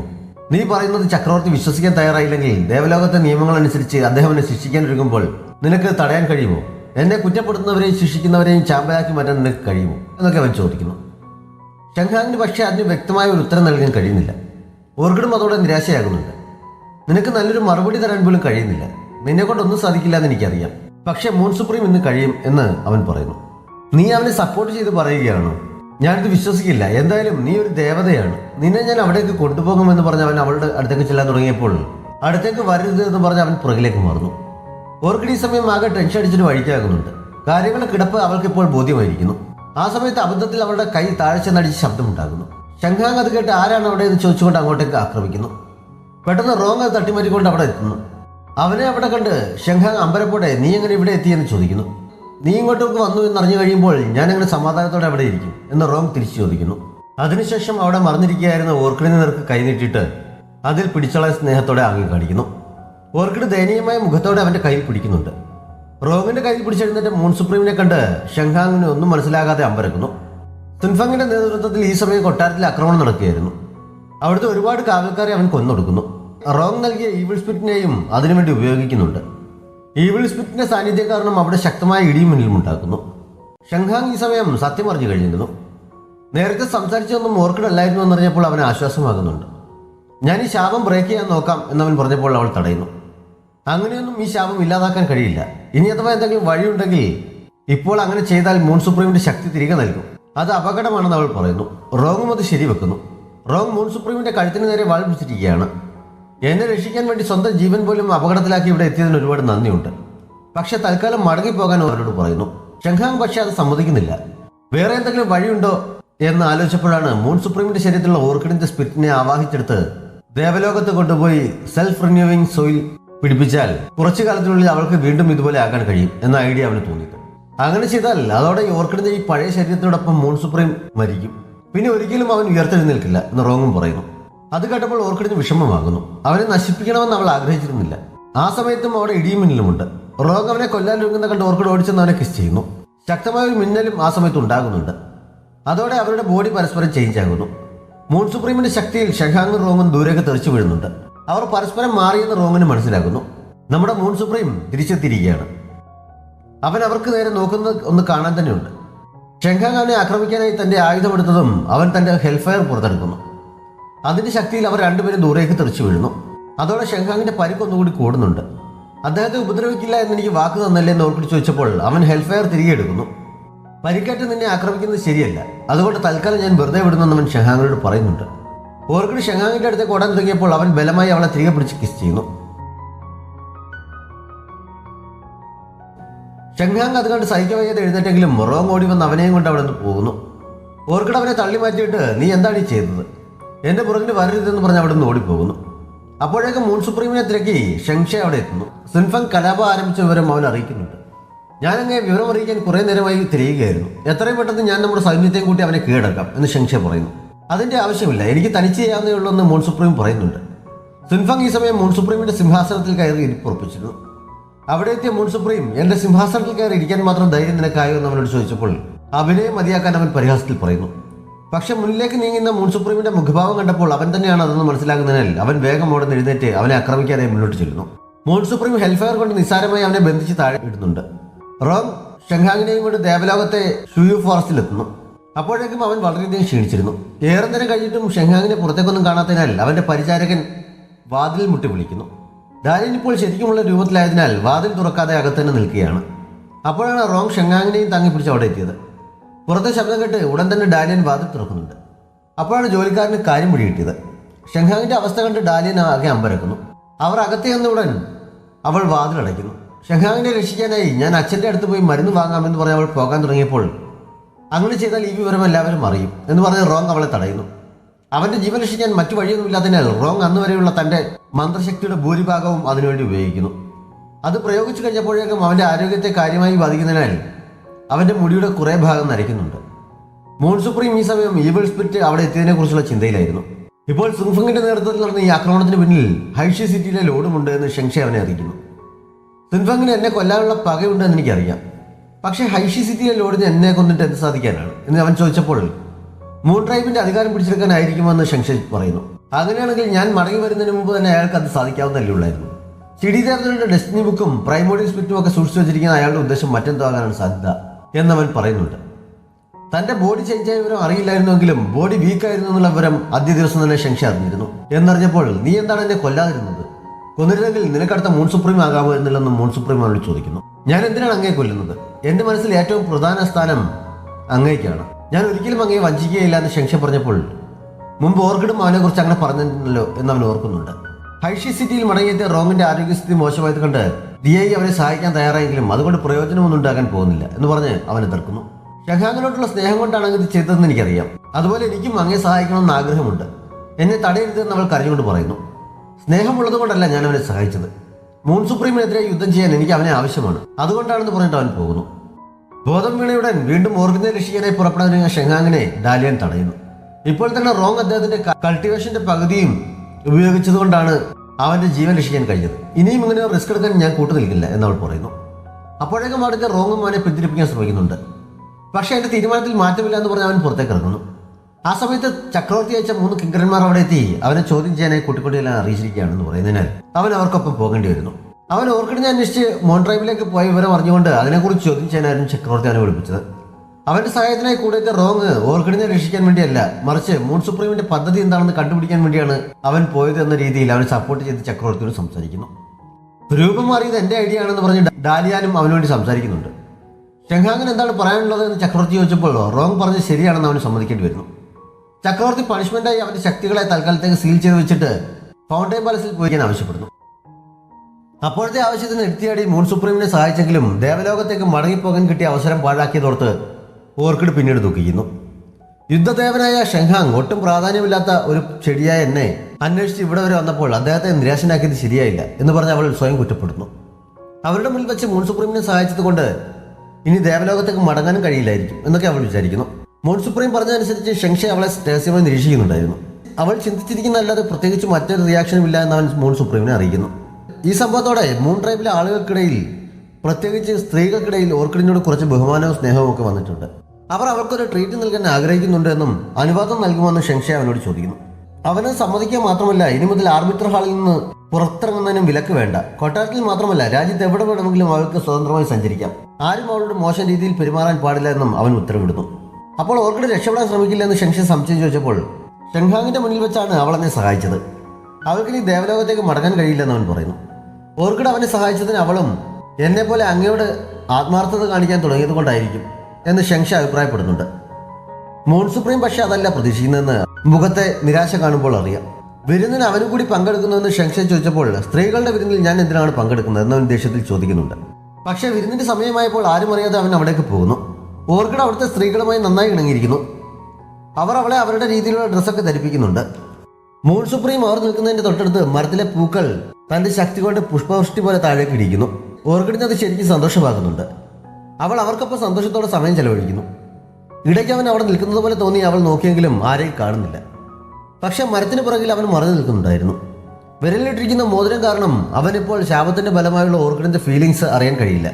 പക്ഷെ ആ സമയത്ത് അവൻ ആ മോതിരം ഊരി മാറ്റി ഓർക്കിഡിന്റെ മനസ്സിലെ സന്തോഷം ശരിക്കും ആസ്വദിക്കുന്നുണ്ട്. മുമ്പ് ഓർക്കിഡ് ഇമ്മോർട്ടൽ വേര് ശരിയാക്കാനുള്ള മരുന്നും മറ്റും വാങ്ങാറുണ്ടായിരുന്ന ഷോപ്പുടമ ജെല്ലി മൂൺ സുപ്രീമിന്റെ രാജ്യത്തിലെത്തിയിരിക്കുകയാണ്. പാസില്ലാത്തവരെ ആരെയും കടത്തിവിടരുതെന്ന ഉത്തരവുണ്ട് എന്ന് പറഞ്ഞ് കാവൽക്കാർ ഇടയ്ക്ക് അവളെ പിടിച്ചു നിർത്തിയെങ്കിലും എന്തോ മായാജാലം കാണിച്ച് അവൾ അവരുടെ മുന്നിൽ നിന്ന് രക്ഷപ്പെടുന്നു. അവിടുത്തെ സ്ത്രീകളുടെ വേഷത്തിൽ അവൾ എങ്ങനെയോ കൊട്ടാരത്തിൽ കടന്നുകൂടി ഓർക്കിഡിന്റെ അടുത്തെത്തുന്നുണ്ട്. അവിടെ ഏകാന്തവാസത്തിലായിരുന്ന ഓർക്കിഡ് പഴയ ഫ്രണ്ടിനെ കണ്ടപ്പോൾ പറഞ്ഞറിയിക്കാനാവാത്ത സന്തോഷം ഉണ്ടാകുന്നുണ്ട്. ജെല്ലി അന്ന് ഓർക്കിഡിനെ ദിയയുടെ സ്ഥലത്തേക്ക് പറഞ്ഞ ശേഷമാണല്ലോ അവിടെ പ്രശ്നങ്ങൾ മുഴുവൻ ഉണ്ടായതും മൂൺ സുപ്രീം എത്തിയതും. അതിൻ്റെ പേരിൽ ദിയയും സംഘവും അവളുടെ ബിസിനസ് മൊത്തത്തിൽ നശിപ്പിച്ചു. അവരുടെ കയ്യിൽ അകപ്പെടാതെയാണ് ജെല്ലി ഇവിടെ എത്തിയിരിക്കുന്നത്. ഓർക്കിഡിനെയും മൂൺ സുപ്രീമിനെയും കുറിച്ചുള്ള ഒരുപാട് റൊമാൻറ്റിക് കഥകൾ വരുന്ന വഴിക്ക് അവൾ കേട്ടിരുന്നു. അതൊക്കെ വിശ്വസിച്ച് ഓർക്കിഡിൻ്റെ അടുത്ത് അഭയം ചോദിക്കാനാണ് അവൾ എത്തിയിരിക്കുന്നത്. നീ കേട്ടതൊന്നും സത്യമല്ല. ഞങ്ങൾ തമ്മിൽ അങ്ങനെ ഒരു ബന്ധമേ ഇല്ല. ഇവിടെ നിൽക്കുന്നത് വളരെ അപകടകരമാണ്. എത്രയും വേഗം ഇവിടെ നിന്ന് പൊയ്ക്കൊള്ളാൻ ഓർക്കിഡ് അവളോട് പറയുന്നു. ഇവിടെ നിന്ന് പോയാലും പുറത്തിറങ്ങുന്ന ഉടൻ തന്നെ അവർ എന്നെ കൊല്ലും. എത്ര കഷ്ടപ്പെട്ടാണ് ഇതിനുള്ളിൽ കടന്നുകൂടിയതെന്ന് നിനക്കറിയാമോ? നീ കാരണം എൻ്റെ ഒരു ആയുസിൻ്റെ സമ്പാദ്യം മുഴുവൻ നശിച്ചു. എനിക്ക് ജീവിക്കാൻ ഒരു വഴിയുമില്ല. നീ എന്നെ സഹായിച്ചേ പറ്റുമെന്ന് ജെല്ലി പറയുന്നു. ആ സമയത്ത് മൂൺ സുപ്രീം അങ്ങോട്ടേക്ക് വരുന്ന ശബ്ദം കേട്ട് ഓർക്കിഡ് അവളോട് ഒളിച്ചിരിക്കാൻ പറഞ്ഞിട്ട് അവൻ്റെ അടുത്തേക്ക് ഓടിച്ചിരുന്നു. ഓർക്കിഡിൻ്റെ നിൽപ്പ് കണ്ടപ്പോഴേ അവനെന്തോ കള്ളത്തരം ഫീൽ ചെയ്യുന്നുണ്ട്. അവളെ കാണാനാണ് അവൻ വന്നതെങ്കിലും അത് തുറന്ന് സമ്മതിക്കാനുള്ള മടി കൊണ്ട് ഡെസ്നി ബുക്ക് ശരിയാക്കിയെന്നറിയാനാണ് വന്നത് എന്ന് അവൻ പറയുന്നു. അത് ശരിയാക്കാൻ എനിക്ക് കഴിയുകയില്ല. മുമ്പ് നീ മൂൺ സുപ്രീം ആണെന്ന് എനിക്ക് അറിയില്ലായിരുന്നു. അതുകൊണ്ടാണ് ശരിയാക്കാമെന്ന് ഞാൻ പറഞ്ഞിരുന്നത്. എൻ്റെ കഴിവുകൾ കൊണ്ട് ശരിയാക്കുന്നതിനപ്പുറം നാശം അതിന് സംഭവിച്ചിട്ടുണ്ട്. എനിക്ക് നന്നാക്കാൻ കഴിയില്ല എന്ന് അവൾ പറയുന്നു. ഡെസ്നി ബുക്ക് ശരിയാക്കിയാൽ അത് ദേവലോകത്തിന് നാശം വരുത്തുന്ന രീതിയിൽ എന്തെങ്കിലും ആയിരിക്കും എന്ന ചിന്ത കാരണം അവൾ മനഃപൂർവ്വം കള്ളം പറയുന്നതാണ് എന്ന് അവൻ മനസ്സിലാക്കുന്നു. അവനെന്ന് വിരലിൽ ഒഴിച്ചപ്പോൾ ഒളിച്ചിരിക്കായിരുന്ന ജെല്ലി അവിടെ വന്ന് വീഴുന്നുണ്ട്. ഇവൾ നിന്റെ ഫ്രണ്ടാണെന്ന് എനിക്കറിയാം. 3 ദിവസത്തിനുള്ളിൽ ഡെസ്നി ബുക്ക് ശരിയാക്കിയില്ലെങ്കിൽ ഞാൻ ഇവിടെ കൊല്ലും എന്നവൻ ഭീഷണിപ്പെടുത്തുന്നു. ജെല്ലിയെ തടവിലാക്കാൻ ഷെങ്ഷയ്ക്ക് ഉത്തരവ് നൽകുന്നു. ഷെങ്ഷെ ജെല്ലിയെ അവിടെ നിന്ന് പിടിച്ചുകൊണ്ട് പോകുന്നു. അവിടുത്തെ കുപ്രസിദ്ധമായ വിൻ പ്രസിഡന്റിലേക്കാണ് തടവിലാക്കാൻ കൊണ്ടുപോകുന്നതെന്ന് അറിഞ്ഞപ്പോൾ എന്നെ അവിടെ തടവിലാക്കരുതെന്ന് പറഞ്ഞ് ജെല്ലി അവരെ കാലു പിടിക്കുന്നുണ്ട്. പക്ഷെ അവൻ അവളെ തട്ടി മാറ്റിയിട്ട് മുന്നോട്ട് നടക്കുന്നു. ജെല്ലി പോകുന്ന വഴിയിലെല്ലാം അവൻ്റെ മുന്നിൽ കയറി തടവിലാക്കാതിരിക്കാൻ വേണ്ടി പലതും പറഞ്ഞ് അവനെ സ്വാധീനിക്കാൻ ശ്രമിക്കുന്നുണ്ട്. അവൾ എന്തൊക്കെ പറഞ്ഞിട്ട് അവനൊരു മനസ്സലിവും ഇല്ലാതെ മുന്നോട്ട് പോവുകയാണ്. അവസാനം എന്നെ തടവിലാക്കിയാലും ഓർക്കിഡ് ബുക്ക് ശരിയാക്കാൻ പോകുന്നില്ല. ഞാൻ അവളുടെ അടുത്ത ഫ്രണ്ടൊന്നുമല്ല.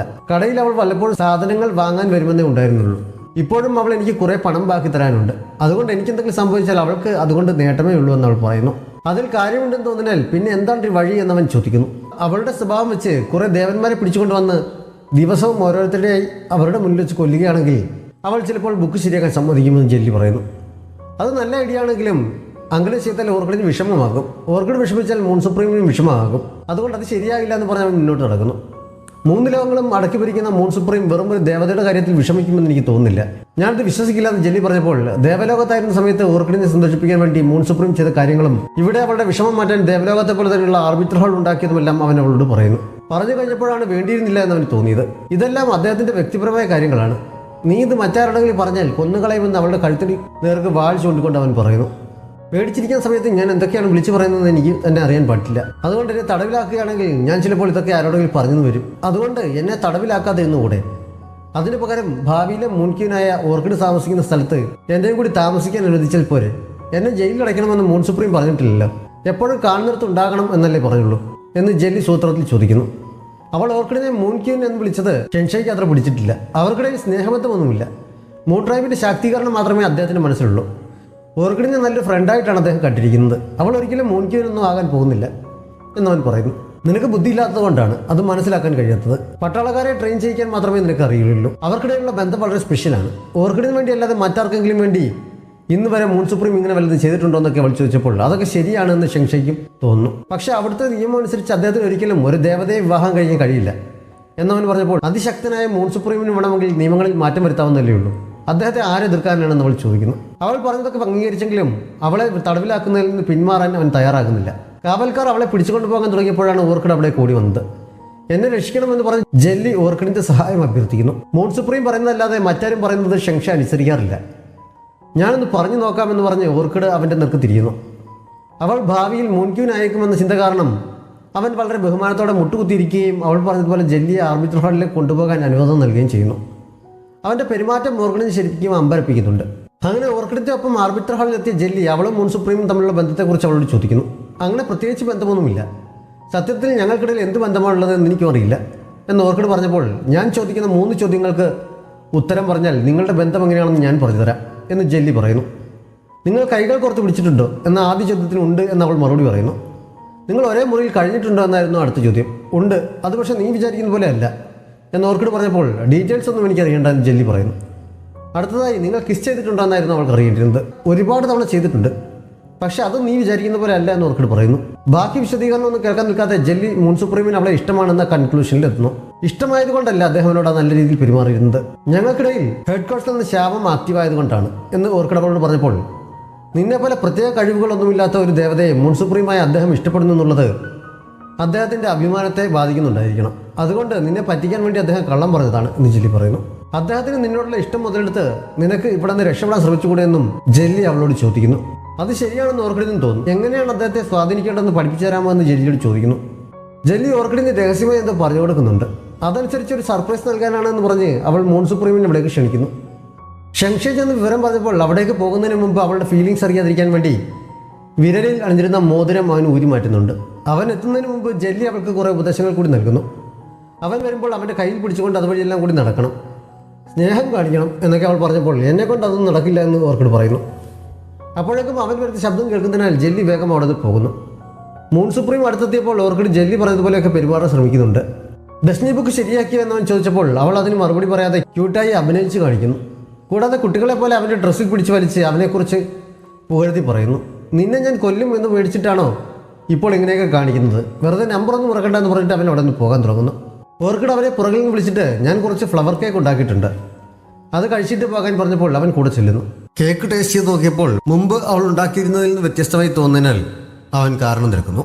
സുങ്ഫങ്ങിൻ്റെ സമീപനം കാരണം അവൻ ഈയിടെയായി വിഷമത്തിൽ ആയിരിക്കാൻ സാധ്യതയുണ്ട് എന്ന് കരുതി വിഷമം കുറയ്ക്കാനുള്ള ഒരു തേൻ കൂടി അതിൽ ചേർത്തിട്ടുള്ളത് കൊണ്ടാണ് രുചി വ്യത്യാസം വന്നതെന്ന് അവൾ പറയുന്നു. എനിക്കങ്ങനെ വിഷമമൊന്നുമില്ല, ബുക്ക് ശരിയാക്കാതിരിക്കാനുള്ളതിൻ്റെ ട്രിക്കാണ് ഇതൊക്കെ എനിക്കറിയാം എന്ന് പറഞ്ഞിട്ട് അവൻ അവിടെ നിന്ന് എഴുന്നേറ്റ് പോകാൻ തുടങ്ങുന്നു. അവൾ വീണ്ടും അവനെ പുറകിൽ നിന്ന് വിളിച്ചിട്ട് ഗ്രീൻ ഹൗസിലെ പൂക്കൾ ഞാൻ എണ്ണി നോക്കിയിരുന്നു.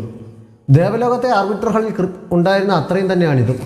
ഇത്ര നിസ്സാരമായ കാര്യങ്ങൾ പോലും നീ കൃത്യമായി ഓർത്തിരിക്കണമെങ്കിൽ അത് നീ എന്നെ ശരിക്കും ഇഷ്ടപ്പെടുന്നത് കൊണ്ടാണ് എന്നവൾ പറയുന്നു.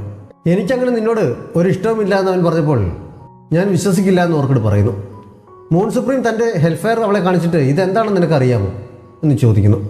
ഇത് 3 ലോകങ്ങളിലേക്ക് വെച്ച് ഏറ്റവും ശക്തമായ ഹെൽഫെയർ ആണ് എന്നും മൂൺ ട്രൈബിലെ ആദ്യ ചക്രവർത്തിയായിരുന്ന യാൻവാന് ശേഷം നിനക്ക് മാത്രമാണ് ഇതിനെ അധീനതയിലാക്കാൻ കഴിഞ്ഞിട്ടുള്ളതെന്നും എനിക്കറിയാം എന്നവൾ പറയുന്നു. ഹെൽഫെയർ അധീനതയിലാക്കണമെങ്കിൽ അതിന് പകരമായി നൽകേണ്ടത് ലവ് ഉൾപ്പെടെയുള്ള ഒരാളുടെ ഫീലിങ്സുമാണ്. എൻ്റെ ഉള്ളിൽ നിന്ന് അതിനുവേണ്ടി എല്ലാ ഫീലിങ്സും എടുത്തു മാറ്റിയതാണ്. എൻ്റെ സ്വന്തം കുടുംബത്തിലുള്ളവരെ കൊന്നാൽ പോലും എനിക്ക് യാതൊരു ബുദ്ധിമുട്ടും തോന്നുകയില്ല, എനിക്ക് ആരോടും പ്രണയവും തോന്നുകയില്ല. എൻ്റെ ഹൃദയത്തിൽ സ്നേഹത്തിൻ്റെ ഒരു കണികയെങ്കിലും ഉണ്ടായിക്കഴിഞ്ഞാൽ എനിക്ക് പിന്നെ ഹെൽഫെയർ നിയന്ത്രിക്കാൻ കഴിയില്ല എന്നവൻ പറയുന്നു. 3 ലോകങ്ങളുടെയും അധിപനായി തീരുന്നതിന് യാതൊന്നും അവന് തടസ്സമാകാതിരിക്കാൻ വേണ്ടി അവൻ്റെ അച്ഛനായിരുന്ന പഴയ മൂൺ സുപ്രീമാണ് ലവ് റിമൂവൽ എന്ന വിദ്യ പ്രയോഗിച്ച് അവൻ്റെ ഫീലിങ്സ് ഇല്ലാതാക്കിയത്. ഓർക്കിഡ് ഇത് കേട്ടപ്പോൾ ഓർമ്മ വന്നത് ഹാവോദിയുടെ ടവറിൽ വെച്ച് അവനെ ആദ്യമായി കണ്ട സമയത്ത് ഇലകളൊന്നുമില്ലായിരുന്ന ഒരു മരം കണ്ടതിനെക്കുറിച്ചാണ്. ആ സ്ഥലം അവൻ്റെ ഹൃദയവും അവൾ കണ്ട മരം അവൻ്റെ ലവ് ട്രീയുമായിരുന്നു എന്നവൾക്ക് മനസ്സിലാകുന്നു. എനിക്ക് ഫീലിങ്സ് ഒന്നുമില്ലെന്ന് അറിഞ്ഞിട്ട് നിനക്ക് വിഷമമാകുന്നതിന് പകരം സന്തോഷമാണല്ലോ വരുന്നത് എന്നവൻ ചോദിച്ചപ്പോൾ നിനക്ക് എന്നോട് ഇഷ്ടമൊന്നുമില്ല എന്ന് നീ പറഞ്ഞത് അപ്പോൾ ശരിയല്ല. നിനക്ക് ഫീലിങ്സ് ഇല്ലാത്തതുകൊണ്ട് അങ്ങനെ പറയാനേ കഴിയുകയുള്ളൂ. നിനക്ക് വേറെ ചോയ്സ് ഇല്ല. നീ എനിക്ക് വേണ്ടി ഒരുപാട് കാര്യങ്ങൾ ചെയ്തിട്ടുണ്ട്. ഇനി എൻ്റെ അവസരമാണ്. എനിക്ക് മറ്റ് ശക്തികളൊന്നുമില്ലെങ്കിലും എനിക്ക് നേരെയാക്കാൻ കഴിയാത്ത ഒരു ചെടി പോലുമില്ല. നിൻ്റെ ലവ് ട്രീ ഞാൻ ശരിയാക്കും എന്നവൾ പറയുന്നു. അതിശക്തരായ ദൈവങ്ങൾ വിചാരിച്ചാൽ പോലും അത് സാധിക്കുകയില്ല. എൻ്റെ ലോട്ടറിയുടെ വേര് മുഴുവനെ നശിപ്പിച്ചതാണ്. നിനക്കൊരിക്കലും അത് ശരിയാക്കാൻ കഴിയില്ല. വെറുതെ സമയം കളയണ്ടെന്ന് പറഞ്ഞ് അവൻ അവിടെ നിന്ന് പോകുന്നു. ഇക്കാര്യത്തിൽ ഞാൻ പിന്മാറില്ല എന്ന് ഓർക്കിഡ് പുറകിൽ നിന്ന് വിളിച്ചു പറയുന്നുണ്ട്. അവൻ പോയി കഴിഞ്ഞപ്പോൾ അവൾ ജെല്ലിയോട് വിവരം പറയുന്നു. അവൻ്റെ ലോട്ടറിയുടെ വേര് മുഴുവൻ നശിച്ചതാണ് എന്നറിഞ്ഞപ്പോൾ അവിടെ നിന്ന് രക്ഷപ്പെടാമെന്നുള്ള ജെല്ലിയുടെ സകല പ്രതീക്ഷകളും അവസാനിക്കുന്നു. പക്ഷേ ലോട്ടറി ശരിയാക്കാൻ കഴിയുമെന്നുള്ള ആത്മവിശ്വാസത്തിലാണ് ഓർക്കിഡ്. നിന്റെ ഗാർഡനിലെ കുഞ്ഞു ചെടികൾ പോലെയല്ല ഇത് എന്ന് ജെല്ലി ഓർമ്മിപ്പിക്കുന്നു. പക്ഷേ ഓർക്കിഡ് പിന്മാറാൻ തയ്യാറാകുന്നില്ല. ശാപം കാരണം ഞങ്ങളുടെ ഹൃദയം പരസ്പരം കണക്റ്റ് ആയിരിക്കുന്നതിനാൽ എൻ്റെ ഫീലിങ്സ് അദ്ദേഹത്തിനും അറിയാൻ കഴിയും. അതുകൊണ്ട് വിവിധ ഫീലിങ്സുകൾ അറിയാൻ കഴിയുന്ന ഒരു വിശേഷപ്പെട്ട മരുന്ന് നൽകാൻ അവൾ ജെല്ലിയോട് ആവശ്യപ്പെടുന്നു. അതുകൊണ്ടൊന്നും ഒരു പ്രയോജനം ഉണ്ടാകാൻ പോകുന്നില്ല എന്ന് പറഞ്ഞ് ജെല്ലി എതിർത്തെങ്കിലും അവസാനം ഓർക്കിഡിൻ്റെ നിർബന്ധത്തിന് വഴങ്ങി അത് നൽകുന്നുണ്ട്. കടമായിട്ടാണ് തരുന്നത്. അതിൻ്റെ വിലയായ സ്പിരിറ്റിസ്റ്റോളുകൾ പിന്നീട് തരണമെന്ന് അവൾ പ്രത്യേകം ഓർമ്മിപ്പിക്കുന്നു. ഓർക്കിഡ് സന്തോഷത്തോടെ അതും വാങ്ങി അത് പരീക്ഷിച്ച് നോക്കാൻ ഓടുന്നുണ്ട്. മൂൺ സുപ്രീം സഭയിലിരുന്ന് സുൻഫങ്ങിനെതിരെയുള്ള ആരോപണങ്ങൾ കേൾക്കുകയായിരുന്നു. അപ്പോൾ ഓർക്കിഡ് ആ സമയത്താണ് മരുന്ന് ട്രൈ ചെയ്യാൻ തുടങ്ങിയത്. ആദ്യം അവൾ കഴിച്ച മരുന്ന് സന്തോഷം നൽകുന്നതായിരുന്നു.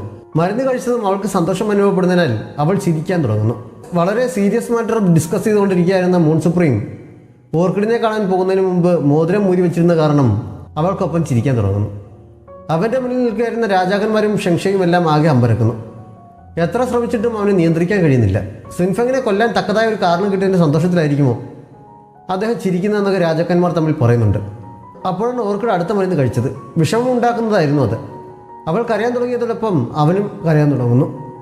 അവൻ്റെ ഭാവമാറ്റം കണ്ട് അവളെ കൂടിയിരുന്നവർ വീണ്ടും അമ്പരക്കുന്നു. എന്തൊക്കെ ഒരു സ്വന്തം അനിയനല്ലേ, അവനെ കൊല്ലുന്നതിൻ്റെ വിഷമം കൊണ്ടായിരിക്കും അവൻ കരയുന്നതെന്ന് അവർ വിചാരിക്കുന്നു.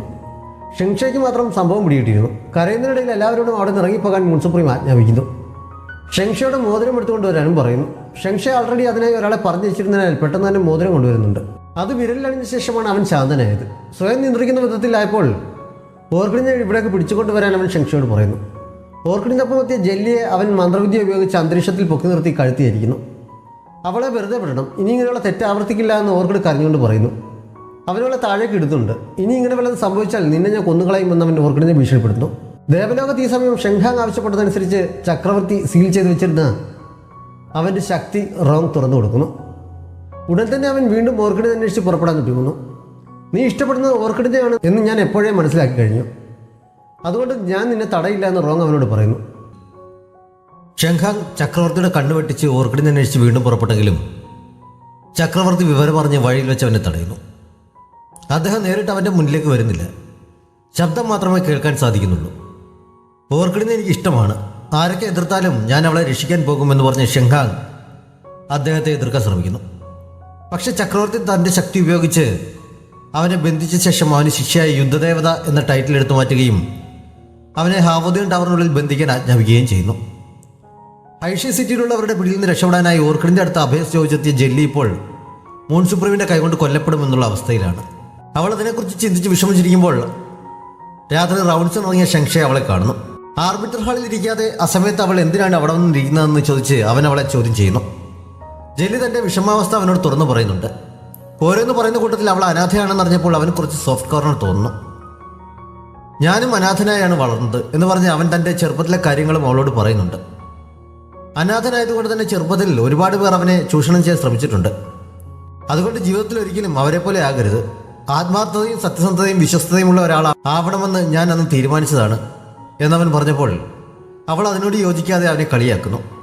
അവൾക്ക് നേരെ എതിരഭിപ്രായമാണ് ഉണ്ടായിരുന്നത്. ജീവിതത്തിൽ പണം ഉണ്ടാക്കുന്നത് മാത്രമാണ് ഏറ്റവും പ്രധാനപ്പെട്ട കാര്യം. ആദ്യം മറ്റുള്ളവർ നമ്മളെ പറ്റിക്കുന്നതിനേക്കാൾ നമ്മൾ മറ്റുള്ളവരെ പറ്റിക്കുന്നതാണ് നല്ലത്. ആരോടും ആത്മാർത്ഥത കാണിക്കാതിരിക്കുന്നതാണ് നല്ലത് എന്നൊക്കെ അവൾ പറയുന്നു. അതിൻ്റെ പേരിൽ രണ്ടുപേരും തമ്മിൽ നല്ല തർക്കം നടക്കുന്നുണ്ട്. അവസാനം ഇനി നിന്നെ ഇതുപോലെ സമയത്ത് പുറത്ത് കണ്ടാൽ കൊന്നുകളയുമെന്ന് ഭീഷണിപ്പെടുത്തിയിട്ട് അവളുടെ മുറിയിലേക്ക് പോകാൻ അവൻ ആവശ്യപ്പെടുന്നു. ജെല്ലി വേഗം അകത്തേക്ക് കയറി പോകുന്നുണ്ട്. ജെല്ലി രക്ഷപ്പെട്ടു. മൂൺ സുപ്രീമിന്റെ കൊട്ടാരത്തിൽ അഭയം തേടിയ വിവരം ദിയായി റോങ്ങിനെ അറിയിക്കുന്നു. പുറത്തിറങ്ങിയാലുടൻ വിവരം അറിയിക്കാൻ ആളെ ഏർപ്പാടാക്കിയിട്ടുണ്ടെന്നും അവൾ അറിയിക്കുന്നു. ഓർക്കിഡിന്റെ മരുന്ന് പരീക്ഷണം കാരണം ശിക്ഷ കിട്ടിയത് ജെല്ലിക്കായതുകൊണ്ട് അവൾ ഓർക്കിഡിനോട് പിണക്കത്തിലാണ്. അവളുടെ പിണക്കം മാറ്റാൻ ഓർക്കിഡ് മൂൺ സുപ്രീം അവളുടെ സുരക്ഷയ്ക്കായി കയ്യിൽ ധരിപ്പിച്ച ബോൺ ഓർക്കിഡ് ജെല്ലിക്ക് നൽകാൻ തയ്യാറാക്കുന്നു. അതുപയോഗിച്ച് അവൾക്ക് അവിടെ നിന്ന് രക്ഷപ്പെടാൻ സാധിക്കുമെന്നും അവൾ ജെല്ലി അറിയിക്കുന്നു. ഇത്ര വിലപിടിപ്പുള്ള സാധനം എനിക്ക് വേണ്ട എന്ന് ജെല്ലി പറഞ്ഞെങ്കിലും ഓർക്കിഡ് അവളെ നിർബന്ധിക്കുന്നു. എങ്കിൽ നമുക്ക് ഒരുമിച്ച് രക്ഷപ്പെടാമെന്ന് അവൾ പറഞ്ഞപ്പോൾ മോൺ സുപ്രീമിന്റെ ലവ് ട്രീ ശരിയാക്കി കൊടുക്കാമെന്ന് ഞാൻ വാക്കുകൊടുത്തതാണ്, അതുകൊണ്ട് ഞാൻ വരുന്നില്ല എന്ന് ഓർക്കിഡ് പറയുന്നു. കൊട്ടാരത്തിന് പുറത്തു വരെയെങ്കിലും ഒന്ന് സുരക്ഷിതമായി എത്തിക്കാൻ ജെല്ലി നിർബന്ധിച്ചപ്പോൾ കൂടെ ചെല്ലാമെന്ന് അവൾ സമ്മതിക്കുന്നു. പക്ഷേ എൻ്റെ ഹൃദയം മൂൺ സുപ്രീമിൻ്റെ ഹൃദയവുമായി കണക്ട് ചെയ്തിരിക്കുന്നതിനാൽ പുറത്തേക്ക് പോകുമ്പോൾ എൻ്റെ ഉള്ളിൽ വെപ്രാളം അനുഭവപ്പെട്ടാൽ അദ്ദേഹത്തിന് അറിയാൻ കഴിയും. അതോടെ എല്ലാം കുളമാകുമെന്ന് അവൾ പറയുന്നു. ജെല്ലി വിലപിടിപ്പുള്ള വസ്തുക്കൾ സൂക്ഷിച്ചു വയ്ക്കുന്ന കാര്യത്തിൽ ആളൊരു മുടിക്കുകയാണ്. ശാപത്തിൻ്റെ ഫലം അനുഭവിക്കാതിരിക്കാൻ വേണ്ടി മൂൺ സുപ്രീം കുറേ കാലം ഷെങ്ഷയോട് അന്വേഷിച്ച് കണ്ടുപിടിക്കാൻ ആവശ്യപ്പെട്ടിരുന്ന ഹെയർപിൻ അവളുടെ കൈവശമുണ്ടായിരുന്നു. അവൾ അത് ഓർക്കിഡിൽ നൽകിയിട്ട് അതിൻ്റെ പ്രത്യേകത അവൾക്ക് പറഞ്ഞു കൊടുക്കുന്നു. അത് ധരിച്ചാൽ അവളുടെ മനസ്സിലെ ചിന്ത എന്താണെന്ന് മൂൺ സുപ്രീമിന് അറിയാൻ കഴിയില്ല എന്നറിഞ്ഞപ്പോൾ ഓർക്കിഡ് സന്തോഷത്തോടെ അത് ധരിക്കുന്നുണ്ട്. അതിനുശേഷം ബോൺ ഓർക്കിഡ് തിരികെ കയ്യിലിട്ടുകൊണ്ട് അവൾ ജെല്ലിക്കൊപ്പം ചെല്ലുന്നു. ഓർക്കിഡിനെ ആരും തടയരുതെന്ന് മൂൺ സുപ്രീമിൻ്റെ പ്രത്യേക ഓർഡർ ഉണ്ടായിരുന്നതിനാൽ വഴിയിൽ അവർക്ക് തടസ്സങ്ങളൊന്നും ഉണ്ടാകുന്നില്ല. അവർ കൊട്ടാരത്തിന് പുറത്തിറങ്ങിയതും അവിടെ കാത്തു നിന്നിരുന്ന പോലെ ദിയയി അവർക്ക് മുന്നിലെത്തുന്നു. അവളെ മനസ്സിലായതും ഓർക്കിഡ് കയ്യിൽ കിടന്നിരുന്ന ബോൺ ഓർക്കിഡ് ഊരി ഇത് നിന്നെ പ്രൊട്ടക്ട് ചെയ്യുമെന്ന് പറഞ്ഞ് അവളുടെ കയ്യിൽ പിടിക്കുന്നു. അവളുടെ ആത്മാർത്ഥത ജെല്ലിയുടെ ഉള്ളിൽ തട്ടുന്നുണ്ട്. ദിയയി ജെല്ലി ആക്രമിക്കാനായി ആയുധമെടുത്തപ്പോൾ ഓർക്കിഡ് അവളെ പുറകിലേക്ക് തള്ളിമാറ്റി മുന്നിൽ കയറി നിൽക്കുന്നതിനാൽ അവൾക്കാണ് പ്രഹരമേറ്റത്. വേദന അനുഭവിക്കാൻ കഴിഞ്ഞില്ലെങ്കിലും അടിയുടെ പാട് മൂൺ സുപ്രീമിന്റെ ശരീരത്തിൽ തെളിയുന്നുണ്ട്. ഓർക്കിഡ് അപകടത്തിലാണെന്ന് അവൻ മനസ്സിലാകുന്നു. കൊട്ടാരത്തിനകത്തേക്ക് തിരിഞ്ഞോടിയ ജെല്ലിയെ അപ്പോഴേക്കും കാവൽക്കാർ അവന് മുന്നിൽ എത്തിച്ചിരുന്നു. ഓർക്കിഡ് അപകടത്തിലാണെന്ന് അവളും അവനെ അറിയിക്കുന്നു. ഓർക്കിഡ് തലയിൽ നിന്ന് ഹെയർപിൻ ഊരിമാറ്റാൻ ശ്രമിച്ചെങ്കിലും അവൾക്ക് അതിനുള്ള സമയം കിട്ടുന്നില്ല. ദിയയുടെ ആക്രമണത്തിൽ തെറിച്ചു വീണ അവളുടെ ഡ്രസ്സിനുള്ളിൽ നിന്ന് ആ ഡെസ്നി ബുക്ക് പുറത്തേക്ക് തെറിച്ചു വീഴുന്നുണ്ട്. ദിയയെ അത് കൈക്കലാക്കാൻ തുടങ്ങിയപ്പോഴേക്കും അവളെ ആക്രമിച്ചുകൊണ്ട് ഷെങ്ഹാങ് അവിടെ എത്തുന്നു. അവനെ കണ്ടപ്പോൾ ഓർക്കിഡിന് ആശ്വാസമായെങ്കിലും അവൻ അടുത്തെത്തിയപ്പോഴേക്കും അവളുടെ ബോധം നഷ്ടപ്പെടുന്നു. പിന്നീട് അവൾ കണ്ണു തുറക്കുമ്പോൾ ദേവലോകത്തെ ആർബിറ്റർ ഹാളിലായിരുന്നു. അടുത്തന്നെ ഷെങ്ഹാങ്ങും ഇരിപ്പുണ്ട്. ദേവലോകത്ത് തിരിച്ചെത്തിയെന്ന് അവൻ പറഞ്ഞ് അറിഞ്ഞപ്പോൾ ഓർക്കിഡിന് വിശ്വസിക്കാൻ കഴിയുന്നില്ല. ഡെസ്നി ബുക്ക് നഷ്ടപ്പെട്ട് കാണുമെന്നാണ് അവൾ കരുതിയിരുന്നത്. പക്ഷെ അത് ഷെങ്ഹാങ്ങിന്റെ കൈവശമുണ്ടായിരുന്നു. അവൻ അത് അവളെ ഏൽപ്പിക്കുന്നു. എന്തുകൊണ്ടാണ് മൂൺ സുപ്രീമും ഹൈഷി സിറ്റിയുള്ളവരുമെല്ലാം ഈ ബുക്കിന് പുറകെ നടക്കുന്നതെന്ന് പരിശോധിച്ചിട്ട് പറയാമോ എന്ന് ഓർക്കിഡ് ചോദിച്ചപ്പോൾ ഇത് ശരിയാക്കാതെ എനിക്കൊന്നും പറയാൻ കഴിയില്ല എന്നവൻ പറയുന്നതിനാൽ ഞാൻ ഇപ്പോൾ തന്നെ ശരിയാക്കാമെന്ന് പറഞ്ഞ് ഓർക്കിഡ് കയ്യിൽ വാങ്ങി റിപ്പയർ ചെയ്യാൻ തുടങ്ങും. അതിന് കുറേ സമയമെടുക്കുമെന്നുള്ളത് കൊണ്ട് ഷെങ്ഹാങ് അവിടെ നിന്ന് പോകുന്നുണ്ട്. ആർബിറ്റർ ഹാളിൽ പുറത്തിറങ്ങി അവൻ മുകളിലേക്ക് പറന്നുയർന്നൊരു വെള്ളത്തിൽ നിന്ന് പുറത്തിറങ്ങുന്നത് കാണിക്കുന്നുണ്ട്. യഥാർത്ഥത്തിൽ അവൻ ഷെങ്ഹാങ് ആയിരുന്നില്ല. ഓർക്കിഡിന്റെ വിശ്വാസം നേടിയെടുക്കാൻ വേണ്ടി റോങ് ഷെങ്ഹാങ്ങിന്റെ രൂപത്തിൽ അവളുടെ മുന്നിലെത്തിയതാണ്. അവന്റെ മനസ്സുകൊണ്ട് സൃഷ്ടിച്ച ഒരു മായാലോകമാണ് അവൾ ഇപ്പോൾ ഇരിക്കുന്ന ആർബിറ്റർ ഹാൾ. ഹൈഷി സിറ്റിയിലെ റോങ്ങിന്റെ താവളത്തിനുള്ളിലെ വെള്ളം നിറച്ചിരിക്കുന്ന ഒരു പാത്രത്തിലാണ് ആ മായാലോകം. ഇതൊന്നും അറിയാതെയാണ് ഓർക്കിഡ് ഡെസ്നി ബുക്ക് റിപ്പയർ ചെയ്യാൻ തുടങ്ങിയത്. മൂൺ സുപ്രീം അധികം വൈകാതെ ഹൈഷി സിറ്റിയിൽ എത്തുന്നുണ്ട്. അവൻ എത്തിയ വിവരം ഉടൻ തന്നെ ദിയയി റോങ്ങിനെ അറിയിക്കുന്നു. ഇത്ര പെട്ടെന്ന് മൂൺ സുപ്രീം ഇവിടെ എത്തും എന്ന് റോങ് പ്രതീക്ഷിച്ചിരുന്നില്ല. ചതിക്കപ്പെട്ടതാണെന്ന് ഓർക്കിഡ് അറിഞ്ഞാൽ അവൾ ഡെസ്നി ബുക്ക് ശരിയാക്കില്ല. അതുകൊണ്ട് എങ്ങനെയെങ്കിലും മൂൺ സുപ്രീമിനെ കുറേ സമയം തടഞ്ഞു നിർത്താൻ അവൻ ദിയയോട് പറയുന്നു. മൂൺ സുപ്രീമിന്റെ അടുത്തേക്ക് ചെന്ന ദിയയോട് ഓർക്കിഡിനെ വിട്ടുതരാൻ അവൻ ആവശ്യപ്പെട്ടപ്പോൾ ഇവിടെ അങ്ങനെ ആരുമില്ല എന്ന് അവൾ പറയുന്നു. അവൻ ഹെൽഫെയർ പ്രയോഗിച്ചപ്പോൾ അവളൊരു ബട്ടർഫ്ലൈ ആയി മാറി രക്ഷപ്പെടുന്നുണ്ട്. റോങ് ഈ സമയം വീണ്ടും ഷെങ്ഹാങ്ങായി ഓർക്കിഡിന്റെ അടുത്ത് എത്തിയിരുന്നു. അവൾ അപ്പോഴും ബുക്ക് റിപ്പയർ ചെയ്ത് കഴിഞ്ഞിരുന്നില്ല. കുറച്ച് സമയത്തിനുള്ളിൽ കഴിയുമെന്ന് അവൾ അറിയിക്കുന്നു. ദിയയി പോയ ശേഷം അകത്തെത്തിയ മൂൺ സുപ്രീമിന് അതിനുള്ളിലെ ലോകത്തെക്കുറിച്ച് മനസ്സിലാക്കാൻ അധികം സമയം വേണ്ടി വന്നില്ല. അവനും അതിനുള്ളിലേക്ക് പ്രവേശിക്കുന്നുണ്ട്. അതൊരു മായാലോകമായതുകൊണ്ട് തന്നെ അത്ര എളുപ്പത്തിൽ അവൻ ഓർക്കിഡിനെ കണ്ടെത്താൻ കഴിയുമായിരുന്നില്ല. ഉള്ളിൽ ആയിരക്കണക്കിന് ഓർക്കിഡ് ആർബിറ്റർ ഹാളും ഉണ്ടായിരുന്നു. അതിൽ ഒറിജിനൽ ഏതാണെന്ന് തിരിച്ചറിയാൻ കഴിയുമായിരുന്നില്ല. നീ എത്ര ശക്തനാണെങ്കിലും അത്ര എളുപ്പത്തിൽ നിനക്ക് അവളെ കണ്ടെത്താൻ കഴിയില്ല എന്ന് റോങ് അവനെ വെല്ലുവിളിക്കുകയും ചെയ്യുന്നു. നിനക്ക് എത്ര നേരം പിടിച്ചു നിൽക്കാൻ കഴിയുമെന്ന് മൂൺ സുപ്രീം ചോദിച്ചപ്പോൾ എനിക്ക് അധിക സമയം ആവശ്യമില്ല എന്ന് മാത്രം റോങ് പറയുന്നു. അപ്പോഴേക്കും ഓർക്കിഡ് ഡെസ്നി ബുക്ക് റിപ്പയർ ചെയ്ത് കഴിയാറായിരുന്നു. അധികം വൈകാതെ അവൾ അത് പൂർത്തിയാക്കുന്നുണ്ട്. അതിലെ പേര് നോക്കിയപ്പോൾ ഒരു മനുഷ്യൻ്റേതാണെന്ന് മാത്രം അവൾക്ക് മനസ്സിലാക്കുന്നു. അപ്പോഴാണ് അവൾ എപ്പോഴും ഉപയോഗിക്കാറുള്ള മേശപ്പുറത്തെ സ്റ്റാൻഡ് അവിടെ ഇരിക്കുന്നത് അവൾ ശ്രദ്ധയിൽപ്പെട്ടത്. മുമ്പൊരിക്കലും അത് മൂൺ സുപ്രീം ദേഷ്യപ്പെട്ടപ്പോൾ പൊട്ടിപ്പോരുന്നതാണല്ലോ എന്നവൾക്ക് ഓർമ്മ വരുന്നു. ഒറിജിനൽ ആർബിറ്റർ ഹാൾ അല്ലാതെ എന്ന് അവൾ തിരിച്ചറിയുന്നുണ്ട്. അതോടെ മുന്നിൽ നിൽക്കുന്ന ആൾ ഷെങ്ഹാങ് തന്നെയാണോ എന്ന് അവൾക്ക് സംശയമുണ്ടാകുന്നു. അതൊന്ന് പരീക്ഷിച്ചറിയാനായി മുമ്പ് മാജിക്കൽ ഫയർഫ്ലൈ സ്റ്റോണിനെ കുറിച്ച് പറഞ്ഞിട്ടുള്ളത് അവൾ അവനോട് ചോദിക്കുന്നു. അവൻ്റെ മറുപടി കേട്ടപ്പോൾ അത് ഷെങ്ഹാങ് അല്ല എന്ന് അവൾ ഉറപ്പിക്കുന്നു. അവൾ ഡെസ്റ്റിനി ബുക്ക് അവന് കൊടുക്കാതെ നീ ആരാണെന്ന് തുറന്നു പറയാൻ പറയുന്നു. നീ ഇത്ര പെട്ടെന്ന് തിരിച്ചറിയുമെന്ന് ഞാൻ കരുതിയതല്ല എന്ന് പറഞ്ഞ് റോങ് അവളുടെ കഴുത്തിന് കുത്തിപ്പിടിച്ചുകൊണ്ട് സ്വന്തം രൂപത്തിലേക്ക് മാറുന്നു. നിനക്കിവിടെ നിന്ന് രക്ഷപ്പെടാൻ കഴിയില്ല. ഇതെൻ്റെ മനസ്സുകൊണ്ട് സൃഷ്ടിച്ച ഒരു മായാലോകമാണ്. എത്രയും പെട്ടെന്ന് ഡെസ്റ്റിനി ബുക്ക് തരാൻ അവൻ ആവശ്യപ്പെട്ടെങ്കിലും അവൾ സമ്മതിക്കുന്നില്ല. റോങ് അവളെ നിലത്തേക്ക് വലിച്ചെറിയുന്നു. മൂൺ സുപ്രീം ഈ സമയം തന്റെ വാളുകൊണ്ട് മായാലോകം നശിപ്പിക്കാനുള്ള ശ്രമത്തിലായിരുന്നു. തെറിച്ചു വീണ ഓർക്കിഡിന്റെ കയ്യിൽ നിന്ന് താഴെ വീണ ഡെസ്റ്റിനി ബുക്ക് കൈക്കലാക്കി റോങ് അവിടെ നിന്ന് പോകാൻ തുടങ്ങിയപ്പോഴേക്കും എന്തൊക്കെയോ തകർന്നു വീഴുന്ന ശബ്ദം കേൾക്കുന്നതിനാൽ മൂൺ സുപ്രീം തന്റെ രക്ഷയ്ക്കായി എത്തിയെന്ന് ഓർക്കിഡിന് മനസ്സിലാക്കുന്നു. അവളത് പറഞ്ഞപ്പോൾ അവൻ നിന്നെ രക്ഷിക്കാൻ വന്നതല്ല, ഡെസ്റ്റിനി ബുക്കിന് വേണ്ടി വന്നതാണ് എന്ന് പറഞ്ഞിട്ട് റോങ് പോകാൻ തുടങ്ങുന്നു. പക്ഷെ അതിനു മുമ്പ് അവിടെ എത്തിയ മൂൺ സുപ്രീം അവനെ പിടിച്ച് നിർത്തുന്നു. ഇത്ര പെട്ടെന്ന് അവൻ അവിടെ എത്തും എന്ന് റോങ് തീരെ പ്രതീക്ഷിച്ചിരുന്നതല്ല. അവൻ വീണ തക്കത്തിന് ഓർക്കിഡ് അവന്റെ കയ്യിൽ നിന്ന് ഡെസ്റ്റിനി ബുക്ക് തിരികെ എടുക്കുന്നുണ്ട്. റോങ് അവളുടെ കയ്യിൽ നിന്ന് കൈക്കലാക്കാൻ ശ്രമിച്ചപ്പോൾ മൂൺ സുപ്രീം അവനെ തടയുന്നു.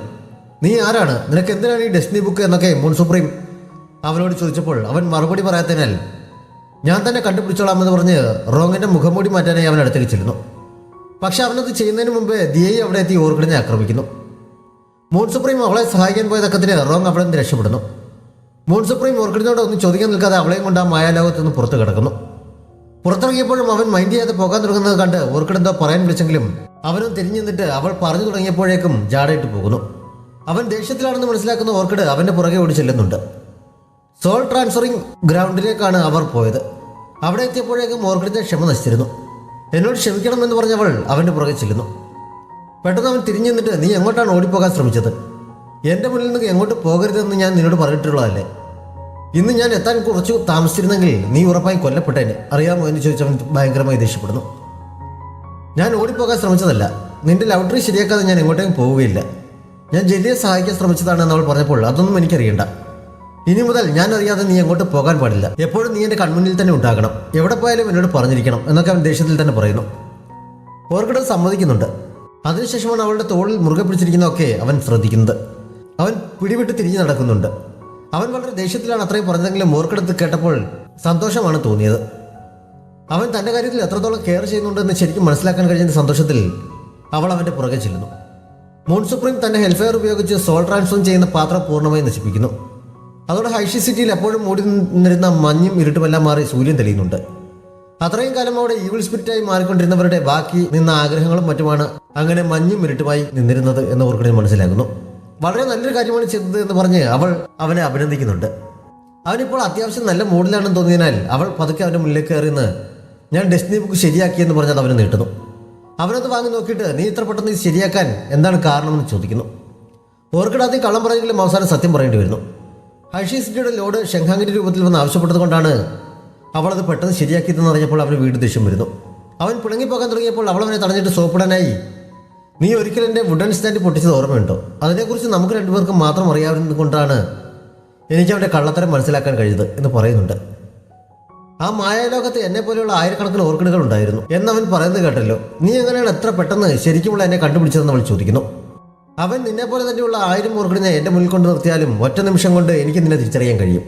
അതുകൊണ്ട് ഇനി ഓടിപ്പോകാൻ ശ്രമിക്കരുത്. നീ ലോകത്തിൻ്റെ ഏത് കോണിൽ പോയി ഒളിച്ചാലും നിന്നെ ഞാൻ കണ്ടുപിടിക്കുമെന്ന് അവൻ പറയുന്നു. അത് കേട്ടപ്പോൾ ഓർക്കിഡിൻ്റെ കണ്ണ് നിറയുന്നുണ്ട്. നീ എന്താണ് കരയുന്നതെന്ന് അവൻ ചോദിച്ചപ്പോൾ സന്തോഷം കൊണ്ടാണ്. എൻ്റെ മാസ്റ്റർ മാത്രമേ മുൻപ് ഇങ്ങനെ പറഞ്ഞിട്ടുള്ളൂ. എൻ്റെ ജീവിതത്തിൽ ഏറ്റവും കൂടുതൽ പ്രാധാന്യമുള്ളത് മാസ്റ്റർക്കാണ്, ഇപ്പോൾ നിനക്കും എന്നവൾ പറയുന്നു. അത്രയും ആയപ്പോഴേക്കും അവളുടെ ബോധം നഷ്ടപ്പെടുന്നുണ്ട്. താഴേക്ക് വീഴാൻ തുടങ്ങി അവളെ അവൻ താങ്ങി പിടിക്കുന്നു. മൂൺ സുപ്രീമിന്റെ ആക്രമണത്തിൽ ഗുരുതരമായി പരിക്കേറ്റ റോങ്ങിനെ ദിയെ ഈ സ്പിരിറ്റ് ഷാറ്ററിംഗ് അബീസ് സ്ഥലത്ത് എത്തിച്ചിട്ട് അവൻ്റെ ജീവൻ രക്ഷിക്കാൻ അവിടെയുള്ള ഈവിൾ ഗോഡ് ടൈഷ്യയുടെ സഹായം അഭ്യർത്ഥിക്കുന്നു. ടൈഷ്യയ്ക്ക് പ്രത്യേകിച്ച് രൂപമില്ല. ഒരു കറുത്ത പുകയുടെ രൂപത്തിലാണ് അതിനെ കാണാൻ കഴിയുക. റോങ് ടൈഷ്യയുടെ സഹായി ആയതുകൊണ്ട് തന്നെ അത് അവനെ രക്ഷപ്പെടുത്തുന്നുണ്ട്. അദ്ദേഹം ആവശ്യപ്പെട്ടതുപോലെ സീഷൻ ദേവതയെ കണ്ടെത്തിയെന്നും അധികം വൈകാതെ ഇവിടെ എത്തിക്കുന്നതാണെന്നും റോങ് ബോധം വീണപ്പോൾ ടൈഷ്യയെ അറിയിക്കുന്നു. ഓർക്കിഡിന് സുഖമില്ലാത്തത് കൊണ്ട് അവളെയും കൊണ്ട് അധിക ദൂരം പോകാതെ പൈൻ ഫോറസ്റ്റിലുള്ള നായാട്ടുകാരുടെ താവളത്തിലാണ് മൂൺ സുപ്രീം തങ്ങിയത്. ഓർക്കിഡ് ഉണർന്നപ്പോൾ എഴുന്നേറ്റ് അവൻ്റെ അടുത്തേക്ക് ചെല്ലുന്നുണ്ട്. നായാട്ടുകാരെല്ലാം സ്ത്രീകളാണെന്ന് കണ്ട് അവളതിന് കാരണം തിരക്കിയെങ്കിലും അവൻ മറുപടിയൊന്നും പറയുന്നില്ല. അവൻ്റെ പിണക്കം എപ്പോഴും മാറിയിട്ടില്ല എന്ന് കരുതി, ഞാൻ നിന്നോട് പറയാതെ ഇനി എങ്ങോട്ടും പോകില്ല, ഇനി പിണങ്ങിയിരിക്കരുത് എന്ന് അവൾ പറയുന്നുണ്ട്. അവൾക്ക് കഴിക്കാൻ ചുട്ട മീൻ നൽകിയ ശേഷം അവളുടെ തലയിലിരിക്കുന്ന ഹെയർ പിന്നിനെ കുറിച്ച് അവൻ ചോദിക്കുന്നു. ഓർക്കിഡ് പക്ഷേ സത്യം പറയാതെ ഉരുണ്ട് കളിക്കുന്നുണ്ട്. മൂൺ ട്രൈബിലെ ആദ്യ രാജാവായ എന്ന ഉണ്ടാക്കിയ ഹിഡൻ ഹെയർ പിന്നാണിത്. ഇതങ്ങനെ നിന്റെ കയ്യിൽ വന്നു എന്ന് അവൻ ചോദിച്ചപ്പോൾ അവൾക്ക് സത്യം പറയേണ്ടി വരുന്നു. പക്ഷെ അത് തരാൻ പറഞ്ഞ് അവൻ കൈ നീട്ടിയപ്പോൾ, ഇത് ഞാൻ നിനക്ക് തന്നാൽ ജെല്ലി എന്നോട് നഷ്ടപരിഹാരം ആവശ്യപ്പെടും, എനിക്കത് നൽകാൻ കഴിയില്ല എന്ന് പറഞ്ഞ് അവൾ ഒഴിഞ്ഞു മാറുന്നു. എങ്കിൽ നീ തന്നെ ഇത് സൂക്ഷിച്ചോ, പക്ഷെ നിന്റെ തലയിൽ ധരിക്കാൻ പാടില്ലെന്ന് അവൻ പറയുന്നു. ഓർക്കിഡ് ആദ്യം അത് ഊരിമാറ്റാൻ തുടങ്ങിയെങ്കിലും പിന്നീട് വേണ്ടെന്ന് പറയുന്നു. കാരണം എന്താണെന്ന് അവൻ എത്ര ചോദിച്ചിട്ടും അവൾ പറയുന്നില്ല. അവസാനം എൻ്റെ മനസ്സിലുള്ളത് നീ അറിയുന്നതിൽ എനിക്ക് താല്പര്യമില്ല എന്ന് അവൾ പറയുന്നു. ഞാൻ മൂൺ സുപ്രീമാണ്, എനിക്ക് ഞാൻ ആഗ്രഹിക്കുന്ന എവിടെ വേണമെങ്കിലും പോകാം, നിന്റെ മനസ്സിൽ എന്താണെന്ന് അറിഞ്ഞാലേ നിനക്ക് എന്തെങ്കിലും ആപത്തുണ്ടാകുമ്പോൾ എനിക്ക് സഹായിക്കാൻ പറ്റുകയുള്ളൂ എന്നൊക്കെ അവൻ പറഞ്ഞു നോക്കിയാലും ഓർക്കിഡ് സമ്മതിക്കാതെ എതിർത്ത് നിൽക്കുകയാണ്. ഇത്ര നാളും നിന്റെ മനസ്സിലുള്ളത് ഞാൻ അറിയുന്നതിൽ പ്രശ്നമില്ലായിരുന്നു, പിന്നെ ഇപ്പോൾ എന്താണ് പ്രശ്നമെന്ന് ചോദിച്ച് അവൻ ദേഷ്യപ്പെടുന്നു. അവൾക്ക് പക്ഷേ അതിന് ഉത്തരം നൽകാൻ കഴിയുന്നില്ല.